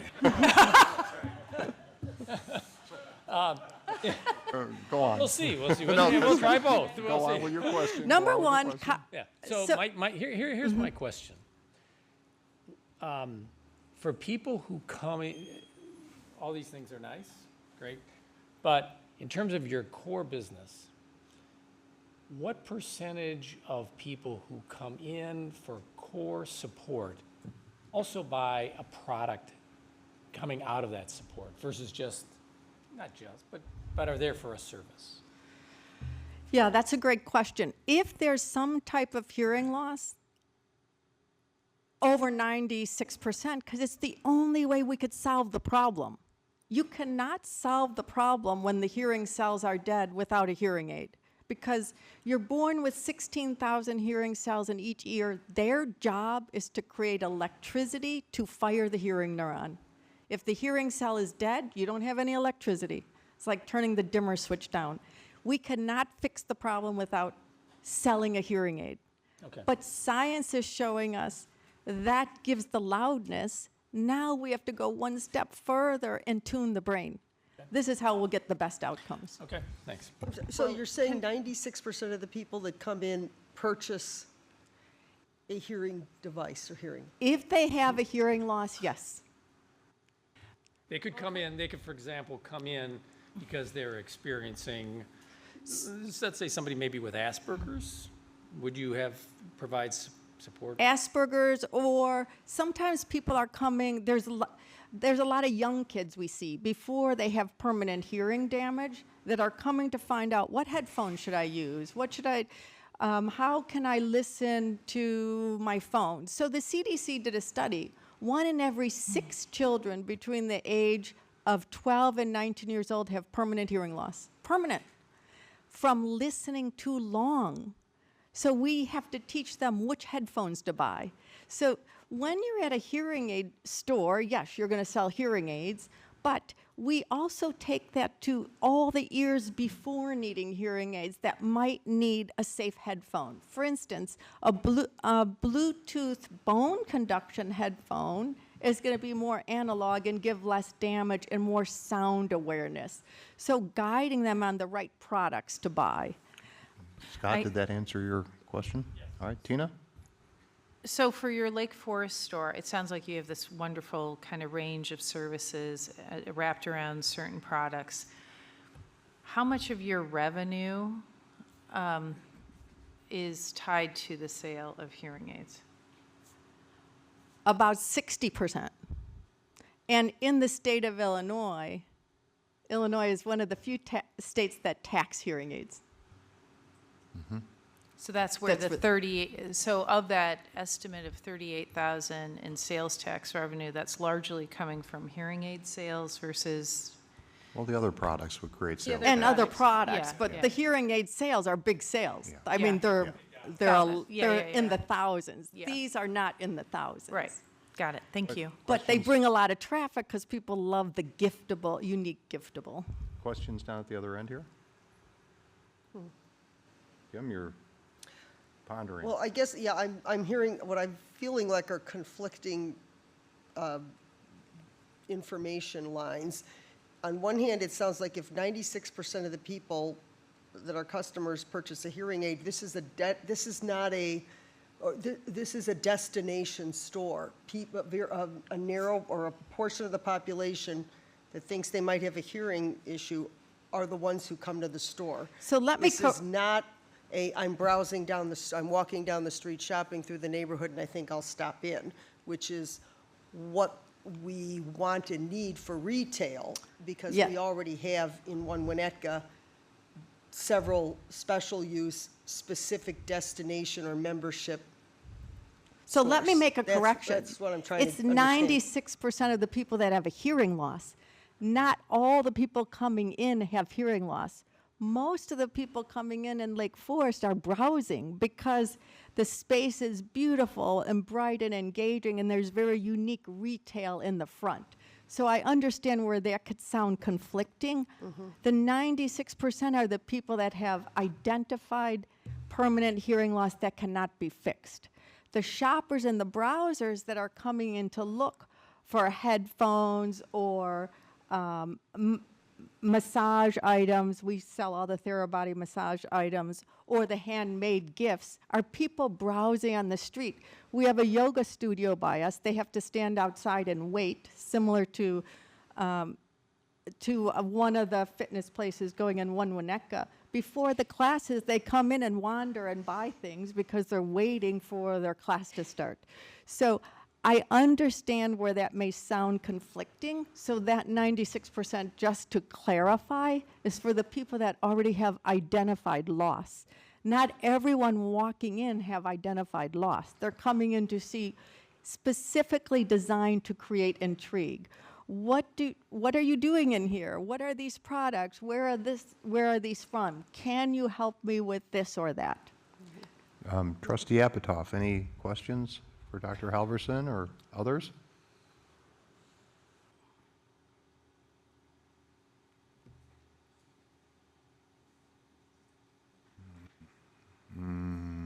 Maybe not. No, I'll have comments when we come back up to the desk. Okay. I've heard that she did a wonderful job of presenting herself and her business, and, I'd love to have them in Winnetka. We just have discussion on where. Okay. Before we go to public comment, any other questions here? Let me ask a question, Scott. This presentation tonight, is this upside down from the presentation at the Plan Commission? Is this a completely different presentation that we heard tonight versus what the Plan Commission heard? I'd kind of like Scott's, or Bridget, you may have been there as well. I was not. You were not at that meeting? No, I think Okay. that they had a bare quorum, I believe, because I know I was not the only person to miss it. No, I understand. Okay. So there was not this slide deck presented that was subsequent to the Plan Commission, but the applicant did speak about the various components of the business and their Lake Forest location and their Northfield location. And this issue of the by right use and so on was not discussed at that meeting? That was not brought up until after that meeting. Okay, okay. Why don't we open this item up for public comment? Would anyone from the public like to comment on this agenda item? Yeah, if I might, Bob, at that meeting, one of the council members said it's a great use, but not at One Winnetka, which I found to be like one of the most discriminating comments I could get out of a group like that. Seriously, I hear like, not here, we'll do Lululemon or something, maybe across the street. Made no sense. And Kim, to your comments, the confusion, I think that's the benefit that this use brings to the village, to be educated on the benefits of having a boutique like this available to everyone. Why don't we, John, I'm So, sorry, go ahead. I want to, would anyone like to comment on this item from the public? Seeing none, we'll bring it back, and hang on, John, there might be questions. Oh, would you like to comment? I'm just going to make a very quick comment that I think this is a great addition. Maybe introduce yourself, and you're probably from Foxdale. You're going to hear from me twice tonight. I'm Cindy Monig. I live on Foxdale. I think this is great what they are proposing. It should happen. Okay, It would be a value. thank you. Yeah. Thank you very much. Any other comments? I'm disappointed in the way that it seems like you guys are gatekeeping the retail space of this new privately owned building that they're doing. I don't understand. I really don't. Right. What do you want there, a Subway? You probably wouldn't allow that because of it's my 3 minutes, right? It's your Okay. 3 minutes. Yeah. So, I mean, what do you want, a Subway? You'd probably turn that down because of the traffic patterns is what it looks like up there. That's what it sounds like, this. Are you looking for something specific? Are you trying to get restaurants or something like that, if you're doing that, you should probably offer some sort of incentive or some sort of deal like Glenview did with, they did something with loans or something like that. But this is just outright gatekeeping. That's what it sounds like you're doing. Did we get his name for the record? I don't think we got his name. We know this guy's name. Hey, everybody. Andy Kripe. I live, as I think you may know, very close to One Winnetka. I think it's an amazing use, a great use. I was trying to find the legislative history on this chart because I remember being at the meeting where we drafted this chart, and I think Scott was as well. And we went through it, and our notion was that this would be retail, and the ancillary things related to it would be considered retail. We had like a whole long exercise where we had a long list of things. Were they retail? Were they not retail? And understanding there were some gray areas, and we saw some things that had some social benefit. This is one of them. Putting aside that, if you treat this as a special use permit, your primary objective when you're determining a special use permit is it consistent with the Plan of Winnetka? Ask yourself, is this consistent with the Plan of Winnetka? To destigmatize hearing loss and to put it in a place that's right next to the Hadley School, which has done amazing work in the vision front. Growing up, my grandma worked in the Faribault School for the Deaf, and I would go visit her and volunteer. The stigma that young deaf children experienced because of hearing loss was pretty stunning. This changes all of that. It does treat it like retail. It opens it up. And the last thing I'll say, I don't think I'm at 3 minutes, but the last thing I'll say is this town is full of things I have no use for. Hair salons, nail salons, especially the hair salons. A lot of dress stores. After years of sitting up there having people yell at me, I definitely have hearing issues, so I'm looking forward to them moving in. And I would love to walk across the street in my own community and get this kind of service. So good luck. Would anyone else like to make comment on this agenda item? Seeing none, we'll close public comment, bring it back here for thoughts from council members. I'm happy to start since Trustee Orsic. I would like to say that seeing this zoning code and hearing what Andy said is very interesting. Also, there is a retail element here that is more than some other retail places, and as somebody who really did not want a medical office here, this feels to me a little bit different than that. And I don't take lightly that it was a 6-0 decision at the Planning Commission. However, this seems impressive to me. So I am much more open to this than I was. And for the gentleman that wonders about the gatekeeping, we have an overlay district that decides what will go in to keep a vibrant community and people walking along. And when you pick away at that, pretty soon no one has anywhere to walk to. So it is retail for a reason of vibrancy, not gatekeeping. And other places, not everybody needs to come through this process, just people who are trying to do business in the retail district that do not have a retail component. So I'm much more open to this than I would have been, because it really does seem like a very unique business. And I always am in favor of hearing, because everybody is losing it. All of us from the 80s, the Ramones, they were bad. But I'm just much more open to this than I thought I would be. And this use here changes it a little bit for me. Okay, thank you, thank you. Other thoughts? Trustee Myers? Sure. So I think, like many, I came in skeptical and probably leaning to saying no.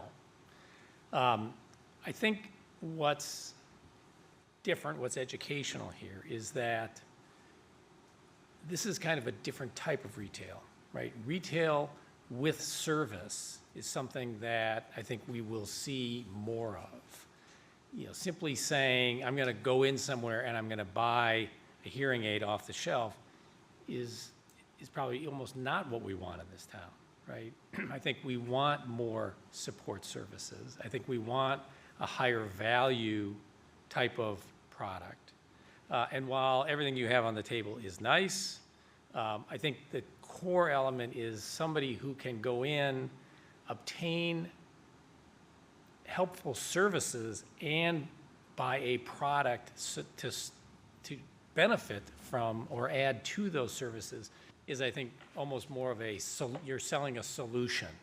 You're not a service, you're not a product, you're selling a solution. And I think that's the kind of things that can be well received and be very successful in this community. Okay, Tina? I think that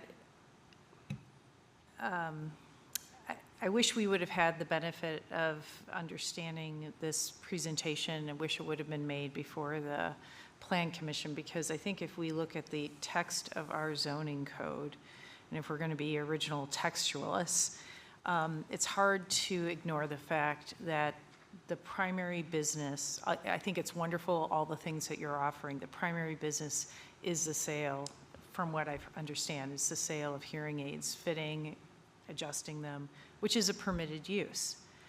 So if we voted against you, and I don't even know if we're having a vote today, but if this is still a policy discussion, which was in the agenda, but if you were denied all the kind of additional things that you were offering here, the handmade gifts from different countries, the charitable kind of like villages sort of model, the other hearing products, headphones and things, that would probably not be permitted, because to fit into a permitted use, you would be solely a hearing aid office, which I don't think is beneficial, but that would be permitted outright in the overlay district. It's kind of an Orwellian result. So I'm in support of this because it obviously is more than that. I think it will have a retail component, and I think it's a wonderful addition, and notwithstanding the fact that I'm probably going to be a customer at some point. Okay, thank you for that. Trustee Albinson, would you like to follow on? I'll keep it brief. I share similar sentiments to what I shared when the solid core proposal came through. Again, coming from a non-technical perspective, and I appreciate all the thoughtful work that went into establishing our overlay district, the thoughtfulness of wanting to create, Bridget, as you said, a vibrant downtown. But I am convinced that we're in a complete paradigm shift as time goes on from the old school product retail to a service retail environment. And I believe, that this type of use should be welcomed in our community. I think it's a taste of what is to come, just in terms of globally and what we should expect of our community in terms of a service/product or a heavy service type based business that still creates vibrancy in our downtown. So I'm in favor of this application. Thank you, Kirk. Trustee Apatow. This is interesting, and I kind of feel that if we don't want it in this spot, we're somehow anti-hearing and setting the industry back. I love Murphy. I love the business. I want it in Winnetka. The overlay district was set for a reason. So I have no problem with people coming up and saying that, or they're not gatekeeping. They're trying to get this vibrancy right. Rob, we're having a little trouble hearing you, Rob. We all need a product. Sorry. Exactly. Well, why don't we fix that, and we'll hear from Trustee Handler in the meantime. Well, lots of good information here tonight. I certainly appreciate the passion behind this venture and this store. And on a standalone basis, certainly it's impressive. There's certainly a use for it or place for it in the world, let alone our community. However, I still have to step back and look at that entire block for One Winnetka and where we're ending up. And I have deep concerns about the fact we went into this, excited about how the first floor of One Winnetka was going to bring vibrancy and retail traffic, retail business to the community. And right now, the way that entire block is sort of lining up, I just don't see that happening. I'm a Schwab customer. I probably go to Schwab once every 7, 8 weeks to drop off a check, and that's it, and I go home. You know, I think the sports core, you know, or we all, you know my opinion on that. That's in a sense a membership store. People aren't just walking down and browsing to stop in and do anything there. Similarly, I think the other medical practice, they might sell certain things, but again, that's by appointment. I just feel that entire block is not shaping up the way I think we all had hoped. So I, not only thinking of that side of the block, but the businesses across the street who are relying on, or we're counting on, I think, us, this project bringing more foot traffic down to that end of Elm Street. And I just feel this is, we had talked about 1 to 2 special permits for this building, and now we're looking at, what, a total of 4?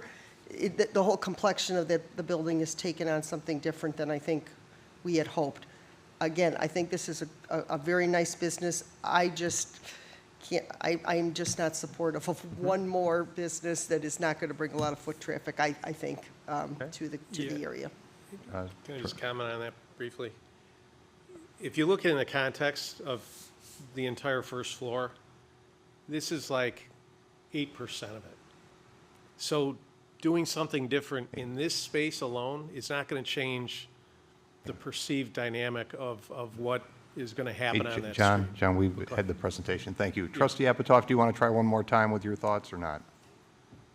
I will try. If you can hear me, I'll go slow. I'm sure the mic is screwy.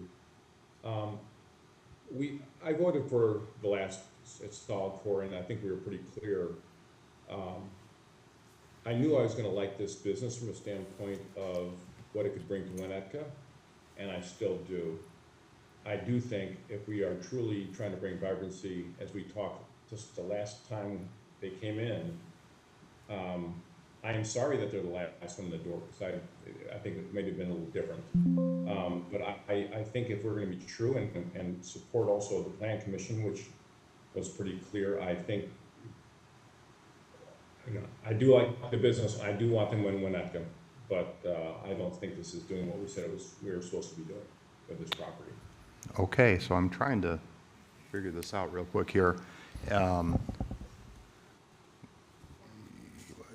Well, I think we have some, Bridget, would you vote now to approve? I would vote the now to special- approve. You would vote to approve? I would. Okay. The presentation and the information that the Plan Commission did not have Okay. made a difference for me. Let me just say this from my perspective. I think this presentation was really robust and excellent. I'm afraid it was not the same type of presentation that was made at the Plan Commission. And I have enormous respect for our Plan Commissioners and that group of people. They are not, in spite of some of the comments that were made, they do not take things lightly. They do their work. I don't think they had some of the information that we have tonight. And so, John, you know that this group here has been 110% behind Murphy Development and the One Winnetka project. And so I think this might end up in accordance with that past precedent. And so if I'm reading the room right, I think that there might be a recommendation. So we are providing policy direction, but the policy direction is really for our village attorney to either prepare documents for approval or denial of the requested special use. I mean, so this is the moment of truth, folks. And it appears to me like do we need a motion on this, Peter? Yeah. To approve. Yeah, so I think we need a motion from a trustee to direct the village attorney and staff to prepare documents for approval of the requested special use permit. I'll move that. Trustee So Allen? moved. I'll second. And Trustee Myers, second. Why don't we do a roll call vote on that? Trustee Dahlman? Yes. Trustee Myers? Yes. Trustee Apatoff? No. Trustee Orsic? Yes. Trustee Albenson? Yes. Trustee Handler? No. Okay, that is a 4-2 approval to move forward with this. Thank you for your time. Thanks for the presentation. We wish you well in Winnetka, so. Thanks for everything. Okay. And that will be on the May 5th? This will be on the May 5th agenda for final approval. For what? Okay. All right. We'll move on to item 11B. Who's taking care of the kids on Foxdale? That's the question. This is 829, 833 Foxdale, lot consolidation and zoning variations, and this is for policy consideration. Tonight, the council will consider a request to consolidate 2 existing lots into a single lot of record. And welcoming back is our Community Development Director, Scott Mangum, to review this agenda item. Thank you, President Dearborn. So along with that request for the consolidation are consideration of 2 variations and 1 finding of no material increase adverse impact, and I will go into those items. First, the comprehensive plan land use map does designate the subject properties on Foxdale for single-family residential uses, which is what's designated on the land use map. The site here is on the east side of Foxdale between El Dorado and Tower. It's zoned R5, single-family residential, and currently contains, or did contain, 2 equal-sized buildable lots, each 7,500 square feet and 50 feet in width. The neighboring lots to the north, south, and west are also zoned for smaller R5 residential, and lots to the east are slightly larger lots in the R4. The R5 has a minimum lot area of 8,400 square feet, whereas the R4 has a minimum lot area of 12,600 square feet. So each of the 2 lots did contain a 2-story residence and a detached garage before the home at 829 Foxdale was recently demolished. So this is a photo of the site taken in December, 833 Foxdale on the left and 829 on the right. The applicant resides at 833 Foxdale, which they acquired in 2005. They subsequently acquired the adjacent property in 2024. The demolition of 829 was considered by the Historic Preservation Commission and approved without delay. The consolidation of the existing parcels would create a single buildable lot measuring nearly 15,000 square feet. The proposed consolidation is represented in the image on the right, with an excerpt of the plat of the consolidation represented on the left. So the applicant intends to construct an addition on the south side of the existing residence at 833 Foxdale and replace the existing detached garages with a new detached garage in the southeast corner of the proposed lot. During construction of the addition, the applicant plans to maintain both the existing garages for vehicles and storage of salvaged building materials removed from the 829 building. Plans for the proposed improvements have not been provided. The applicant simply explaining what their intent is in the application at this point. To help understand the size of neighboring lots, staff did first review the lot area of lots on both sides of the block face where the site's located, so between El Dorado and Tower. Of the 13 lots on the east side of Foxdale, 7 are similar to the existing lots, 50-foot wide lots by 150 deep, or 7,500 square feet. There is 1 lot that has the same dimensions and area as the proposed lot, 100 by 150. There are also 2 lots that are more than 11,000 square feet and 2 that are smaller than the existing lots.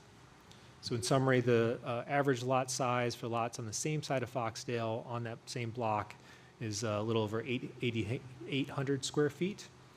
On the west side of Foxdale, most of the lots are 6,000 square feet with the 120-foot depth due to the adjacent railroad right-of-way.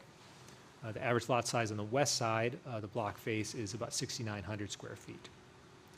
Taking a look at a little further analysis, looking at the widths of lots in both the 700 Foxdale and 800 block of Foxdale, those are shown on the map here.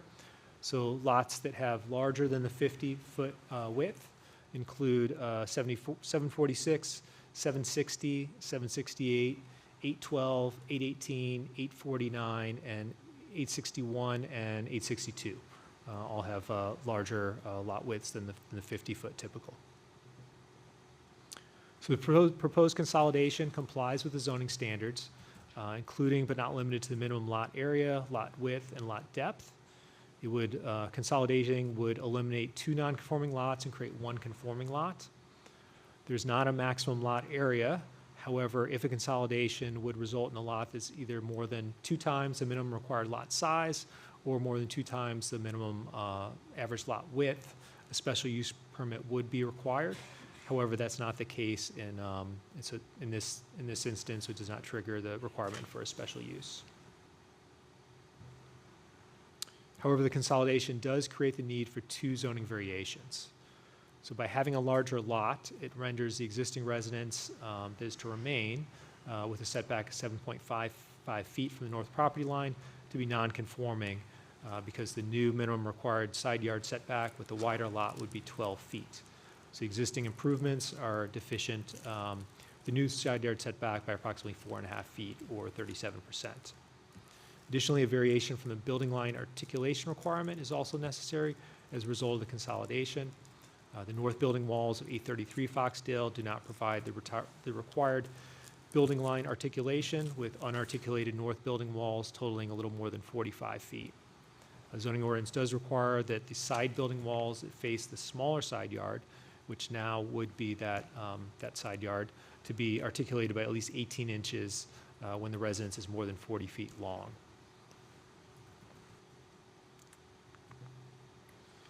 There is one pre-existing nonconformity that would remain for which the village council must consider and determine whether the nonconformity in the context of the proposed subdivision would result in a material increased adverse impact on the public health, safety, or welfare.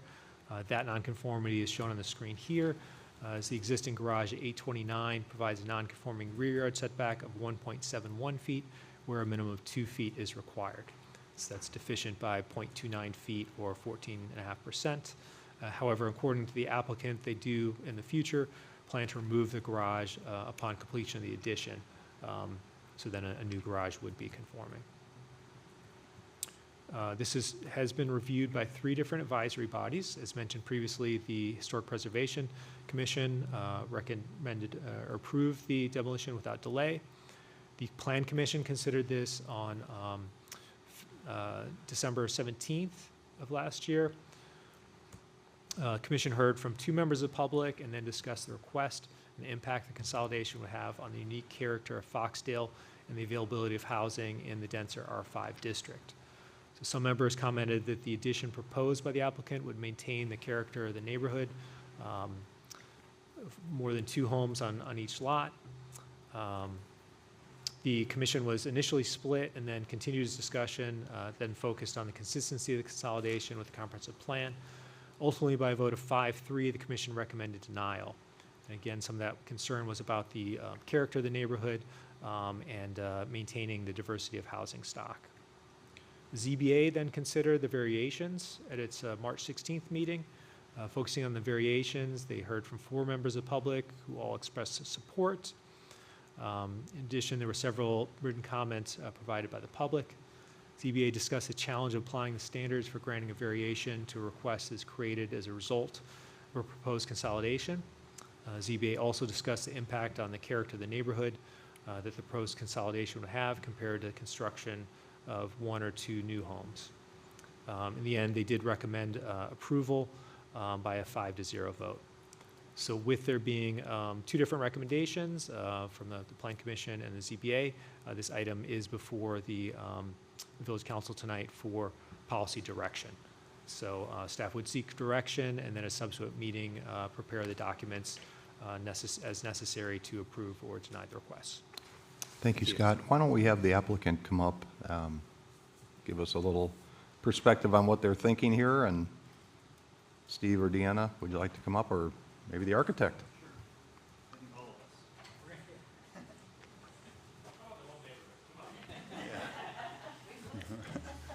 Well, sticking around. I'm going to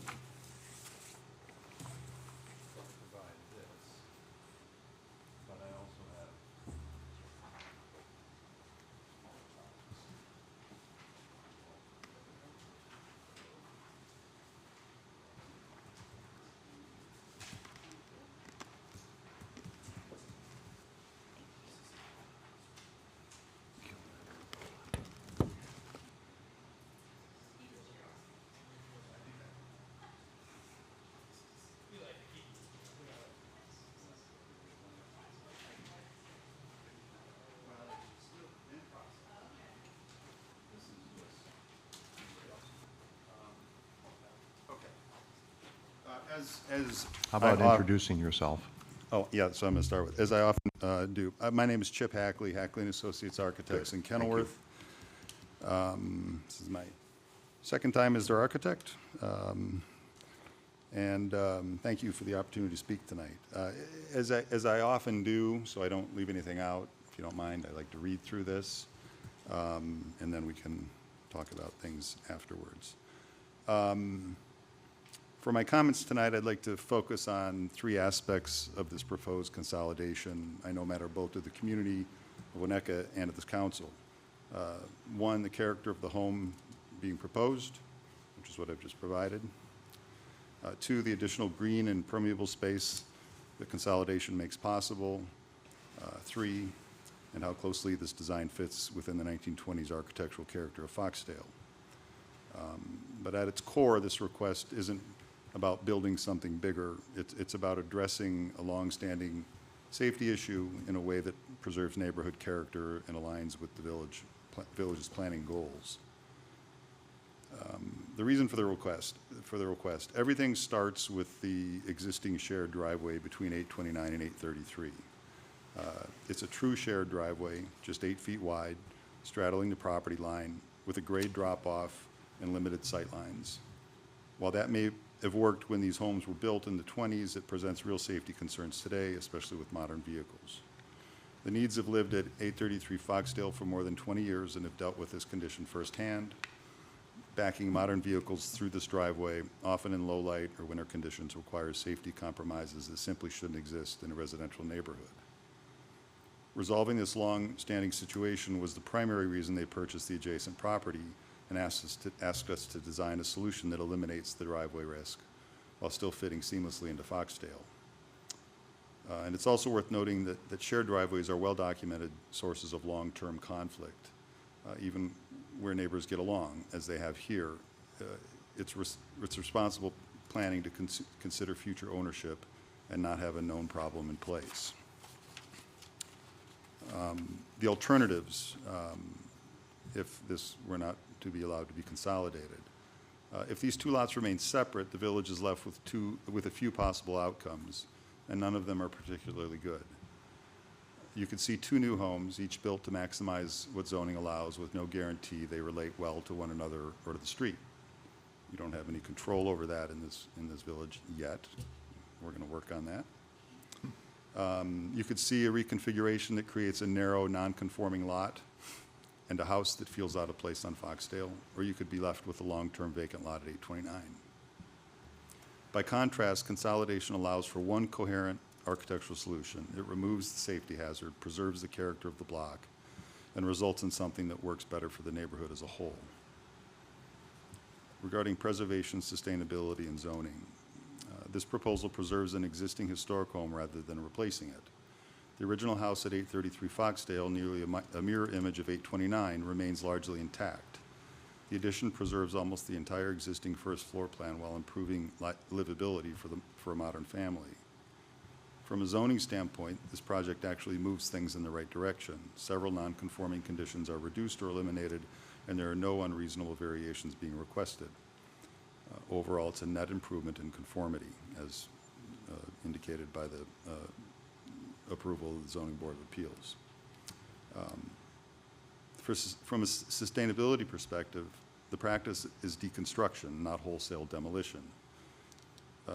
Materials from 829 will be reused, recycled, sold, or donated. More green and permeable space is retained on the site, and the addition incorporates solar panels, providing a meaningful source of renewable energy. Design and scale. I know scale is often a concern in cases like this, so I want to address that directly. The proposed is designed in the Dutch colonial tradition very intentionally. That roof form absorbs the second floor, which reduces both perceived height and visual mass. It's a pattern you already see throughout Foxdale, especially in homes from the 1920s. When you compare the outcomes, consolidation results in one home instead of two, less total mass than two houses, one fewer garage, and more continuous open space along the street.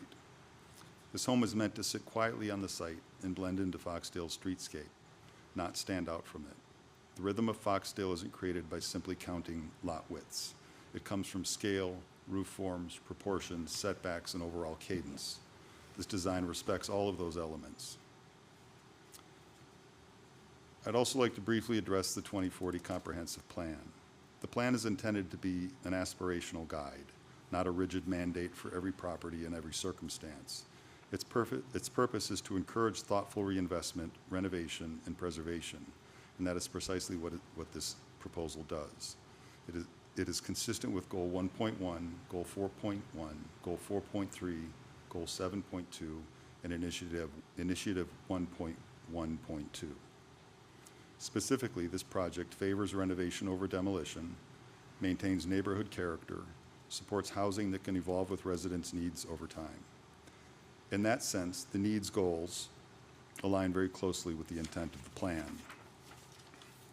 Finally, on the question of precedent, this situation is extremely narrow. The 8-foot shared driveway at 829 and 833 Foxdale is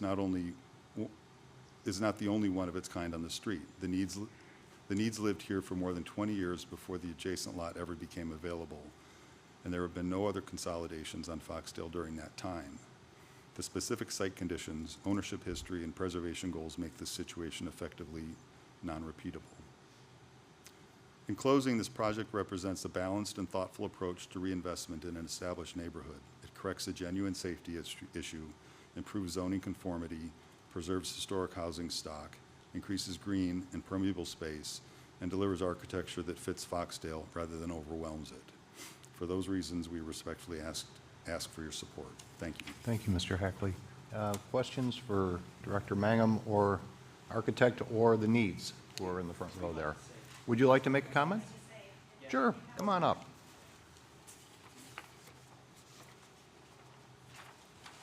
Hi, I'm Deanna Need, and I want to say thank you for your consideration tonight.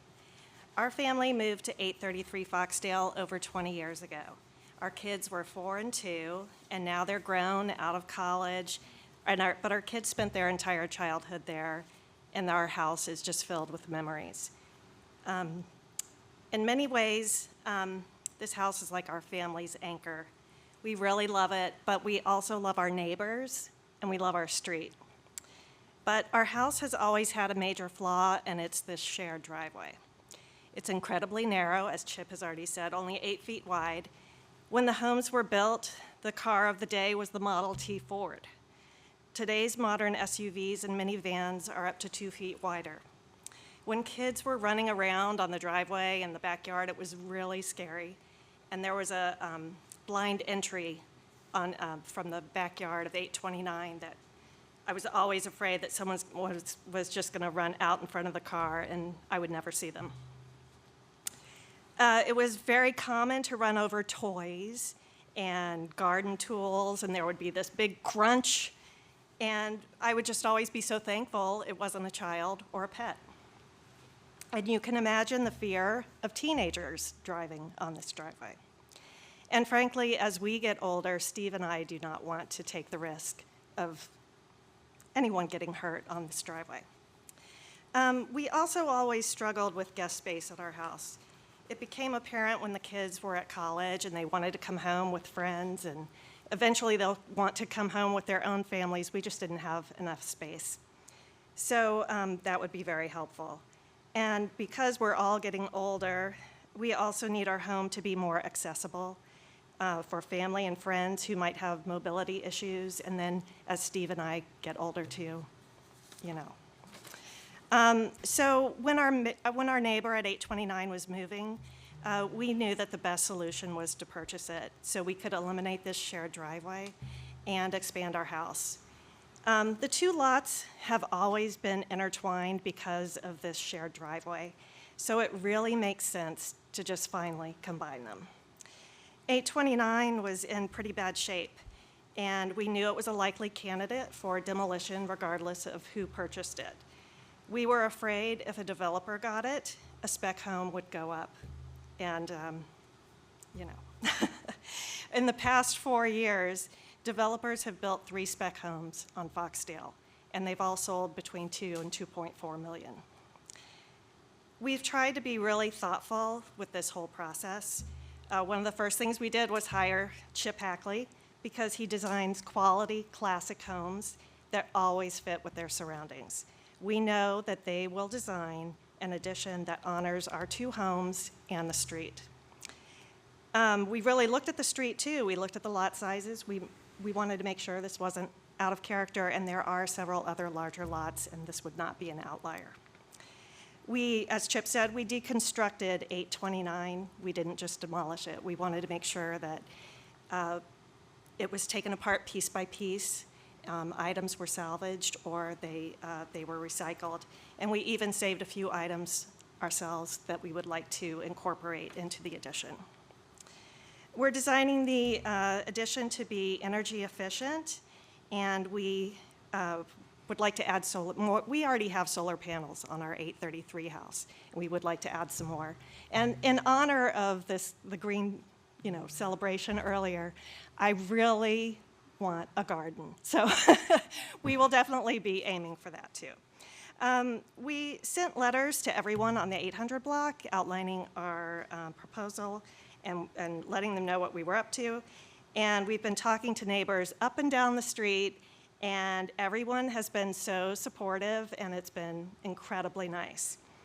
So we feel our family's plan is the best way forward for these two lots.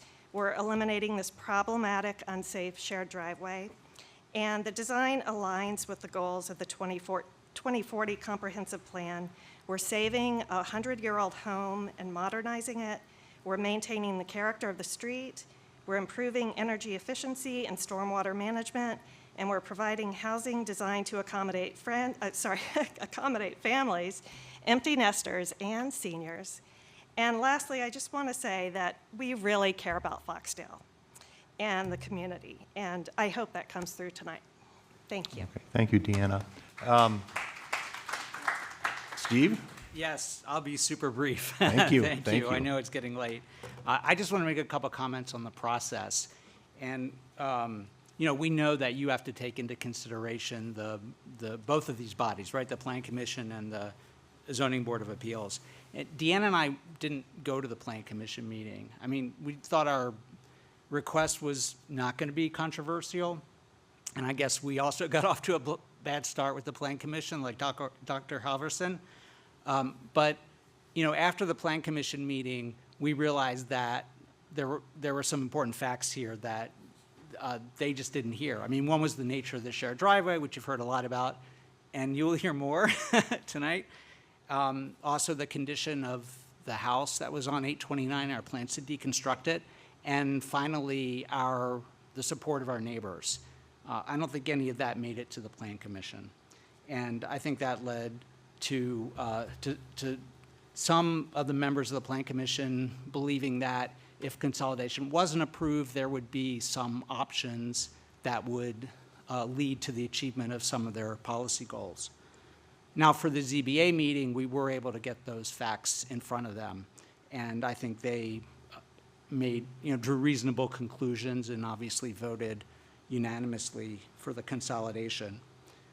So I just think because the ZBA had those facts and the Plan Commission did not, we hope that you will kind of weight the ZBA's recommendations more strongly. And I'll just note, if there's a way to think about it holistically, I mean, you could look at the total votes, which were in favor of the consolidation. So that's all. Thank you. Thank you. And it is getting late, and we have more to do tonight, guys. So why don't we open this up for some questions to the applicant, to Scott, and maybe give your thoughts in terms of where you're leaning on this issue before we get to public comment. And I admire you marshaling the army of Foxdale residents behind this issue. So you've done a great job. You had a number of us out to your home, which we appreciated, whoever went out to the Needs home and got the tour and so on.